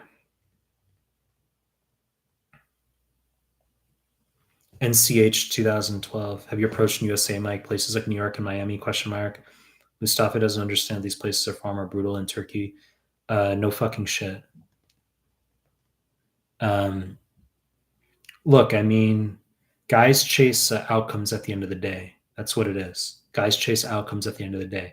So they're going to be inclined. There's nothing wrong. There's no criticism. It's like people are going to chase like if someone's getting results, people are going to chase that person's like what are you doing? What's the trick? What's the hack? What's the like tell me like the tips and tricks for like what you're doing. Okay? It's essentially a situation where you have a culture where um like you get a high percentage of women who are meeting up for dates in Turkey. But if you Google it, it's literally Turkey is the number one country in the world for promiscuity. It is. Australia is number two. And essentially, Mustafa's experience in Turkey is kind of like what mine was when I was living in Australia. Australia was like a fucking circus. Australia was like a fucking playpen. Australia was a fucking playpen in terms of like people running around, promiscuity and stuff. Like Australia's a fucking playhouse. So I mean, like, location does fucking matter. If you go around and if you go to Iran, you're not going to have the same results as if you're in Australia. Okay, it doesn't work like that. I think you have like digitization turning certain places inward. We're not trying to make excuses. This isn't excuse making. This is like, these are just like, it's reality. It's reality. Because you get guys who are like, get some, as I said, no homo. You get some attractive dudes, guys in their 20s, some attractive dudes, wholesome dudes, and they're struggling to get dates with women. I mean, like, this isn't, it's not fucking rocket science. Okay. I mean, you have, I've already said, it's, if we go back to the flip phone era, you have women who are more willing to go on dates with guys they meet in real life. Right now, they don't need guys they meet in real life because they have their digitization. They have they have exposure through, social media and whatever they want to do. Right?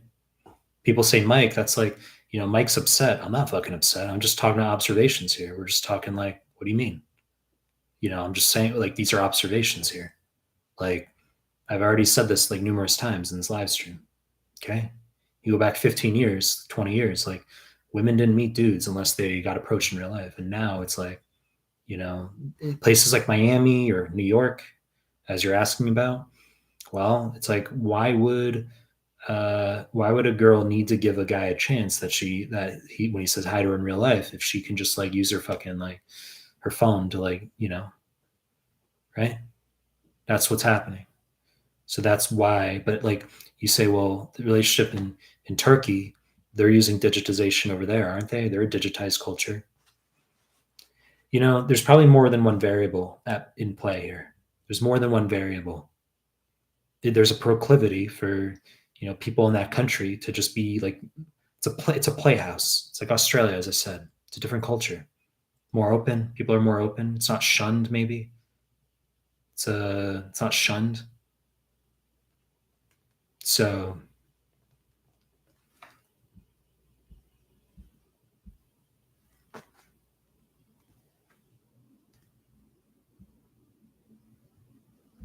a lot of comments. It's going to go to the gym. I'm late.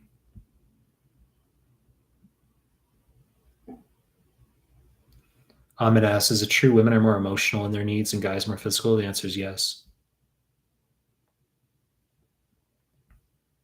Well, I mean, obviously, like there's women who are like, well, I have physical needs, obviously. But I'm saying like, well, yes, women have more emotional, but Sacred Scout, I mean, you have emotional needs as well. I think you have an increasing number of men with emotional needs in their interactions. I think that's what's happening. I think you have an increasing number of guys who have emotional needs.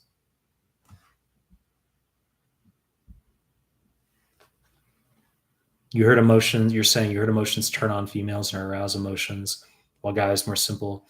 I don't think women are into guys who are emotional. I don't think so. Like overall, there's a lot of comments here.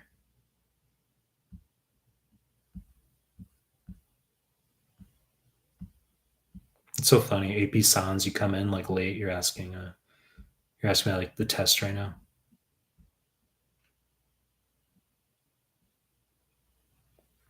D Roy, sorry, off topic. It's not off topic. You're saying the Barbie movie breaks the box office.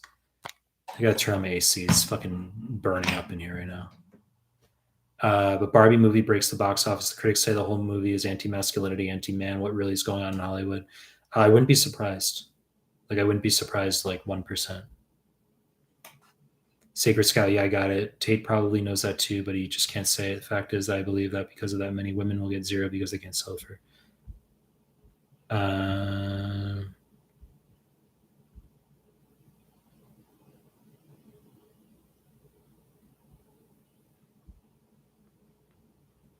I mean, look, Sacred Scout, as I told you, like, there's no freedom of speech. Okay, so I already told you, I'm not going to use the word delusional. I'm not going to use those words. I've already like put forth my view on it. Like I've said that women's hypergamous thresholds have increased. That's what I've said. So, I'll repeat it. 15, 20 years ago, a woman was willing to date a guy who was like more around her level of attractiveness. Now it's not the case. Now a woman is only willing to date a guy outside of her social circle who's significantly above her in physical attractiveness, or she'll be happy with zero regard. She'll be happy with zero. She'll be like older or something and like say, I'm looking for a boyfriend, but she'll still like reject the dude who's like decently wholesome, attractive dude, good money, whatever. She'll reject him and go home and have zero and be completely content with that. She doesn't feel bad. She'll be completely content with that because that's the culture we're in now. It's funny. Some people coming in here about like med questions at the end of my stream. 269 CK. Good job, Bishash. Hey, Kasil, what's up? Health effects on artificial sweeteners. No view on that. I think it's fine. It's better than sugar. Artificial sweeteners are better than sugar. It's better than simple sugar. Simple sugar is the biggest poison you can imagine. How to increase your confidence for step 1.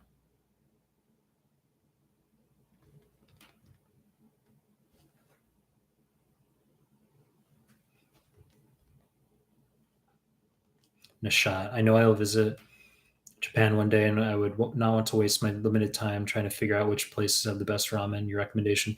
The places I know that have the best ramen, you would not be able to find.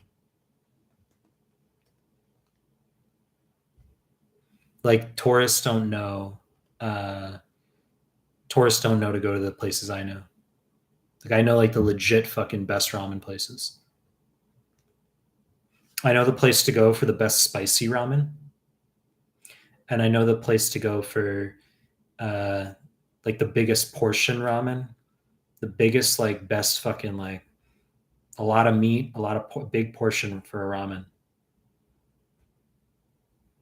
There's also like some more expense. There's another expensive ramen place I know. Let's see. Did you hear about the aliens? I have not heard about the aliens, Raj. AP Sans, maybe I should do my bachelor party in Australia. Why would you joke about that? Sure, do that.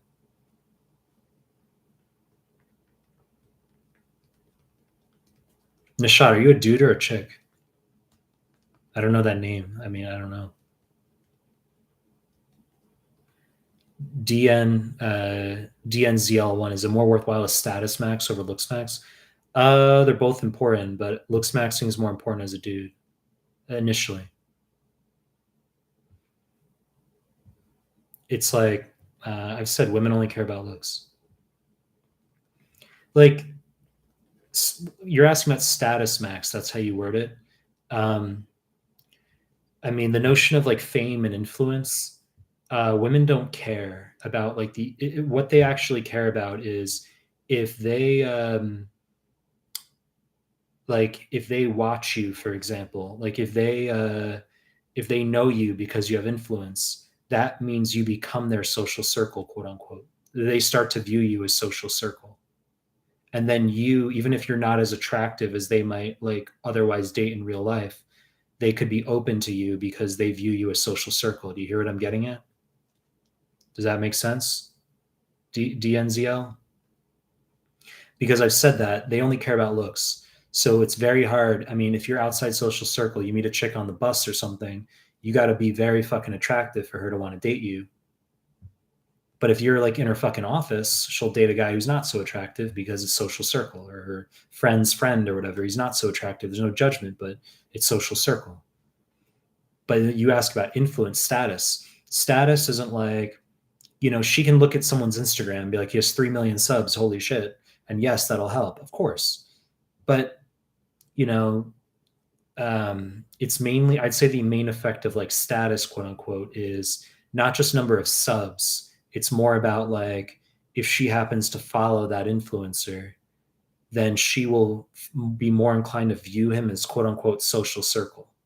Where like, even if she's not attracted, if she were to meet him in real life as a random, no idea who he is, she's not like, she wouldn't date him necessarily because she doesn't find him attractive enough because she has high standards. But if she follows him, then she could view him as social circle essentially. And then like he can override that threshold. That's kind of what it is. So like the male should look smacks, but then he should also work on, you know, he should work on becoming a content creator. You're asking the Jackson, you're asking how to pass annoying Punnett Square Hardy Weinberg questions. The answer is a hyogenetics PDF.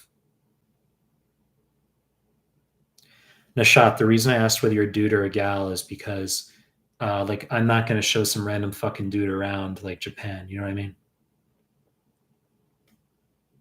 There's nothing wrong with that. There's nothing wrong with like, yo, dude, let's grab a beer. No problem. If we've been like chatting, like if I know you as like a dude, there's no problem. But I'm not like, I've had random fucking dudes, like I have no idea who they are, like DM me and be like, hey, I'm in Japan. Let's like meet up. And I'm like, I don't know who the fuck you are.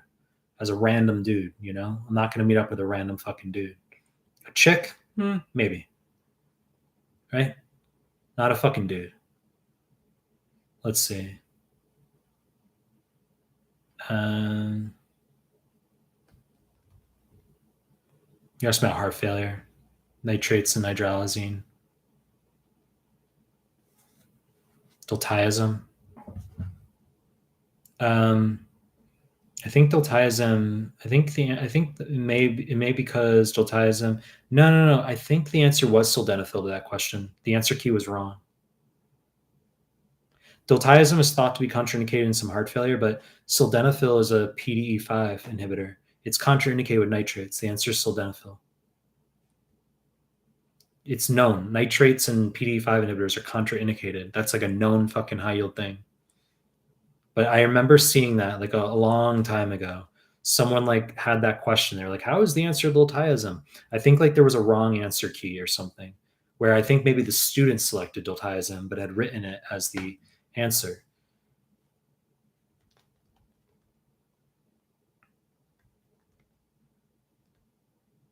You're saying I've heard that social proof is more important than looks. Like you said, there are many attractive guys that struggle to play.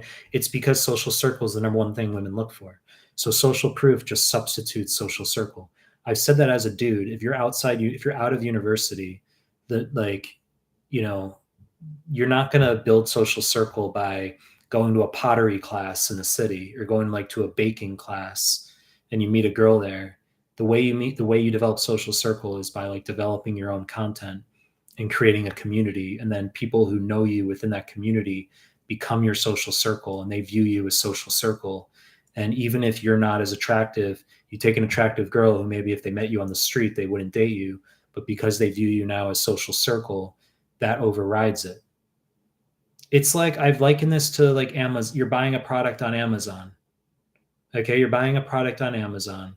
You need to get something stupid, any item you can think of. Okay. You need to buy like a toaster and you go on Amazon and there's like a toaster that's got like, 789 reviews and it's a 4.9 stars out of 5. You're just going to buy the fucking toaster. That's called social circle, social proof. Yes.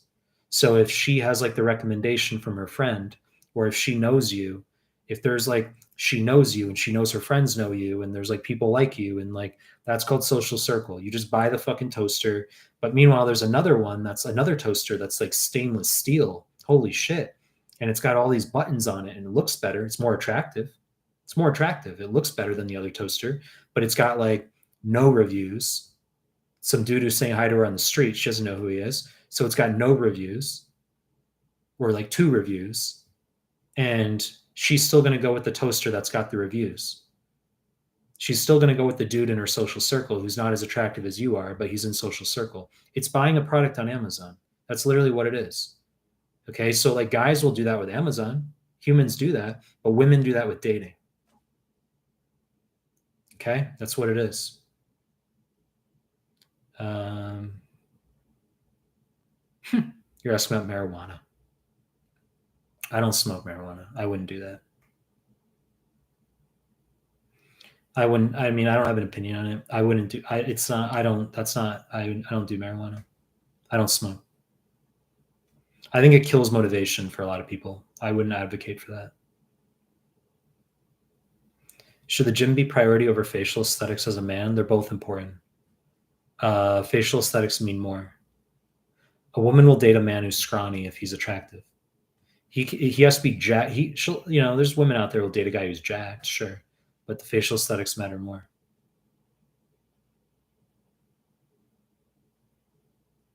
You're asking in the digital age, you are more successful if you look better rather than have more social clout. Both are important.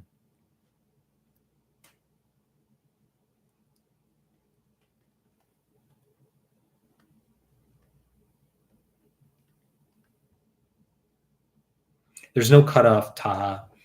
It's just like if there's blood loss during surgery or trauma, a drop in blood pressure, like a 30-second episode of ventricular fibrillation, that'll cause acute tubular necrosis classically. Whereas pre-renal would be more like NSAID use, that's subacute, diuretic use, subacute, congestive heart failure, it's subacute or chronic.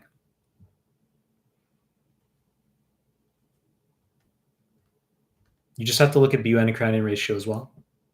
But if they ask like a one-liner, it's exceedingly high yield. You know, guys, that if they tell you there's like blood loss during surgery, patient's blood pressure drops to 80 on 40, was given 20 packs of blood, is resussed perfectly fine. 2 days later has oliguria. That's acute tubular necrosis, not pre-renal. And if you're confused by that, do my high yield renal PDF. Like search acute tubular necrosis in my high yield renal PDF. People get that wrong all the time.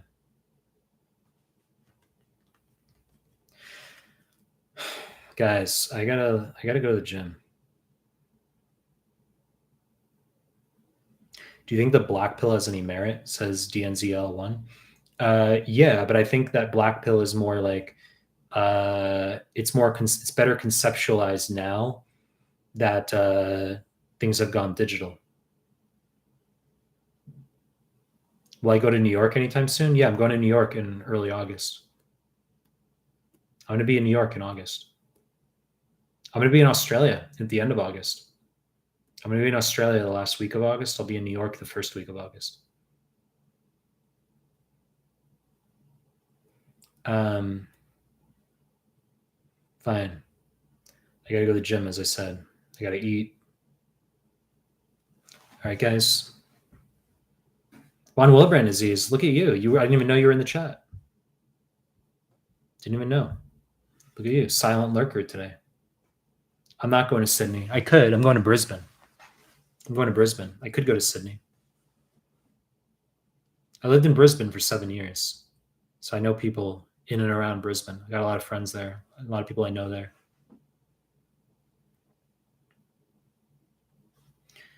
All right, guys. You live in Brisbane? Are you a dude or a chick? I'm assuming you're a dude. The questions you're asking are all dude questions. You're like, I'm a chick, actually. I mean, no, I mean, I went to UQ. I lived in Brisbane 7 years. Of course you're a fucking dude. You like that? It's like, yeah, exactly. All right, so I'm going to head. That's what I'm going to do. Guys, thanks for being in the live stream. I'll do these more. You know the deal. All right? Wait, what degree? That's funny. I did my master's in medical degree at UQ. I did a master's in biomedical engineering, and I did my med degree there.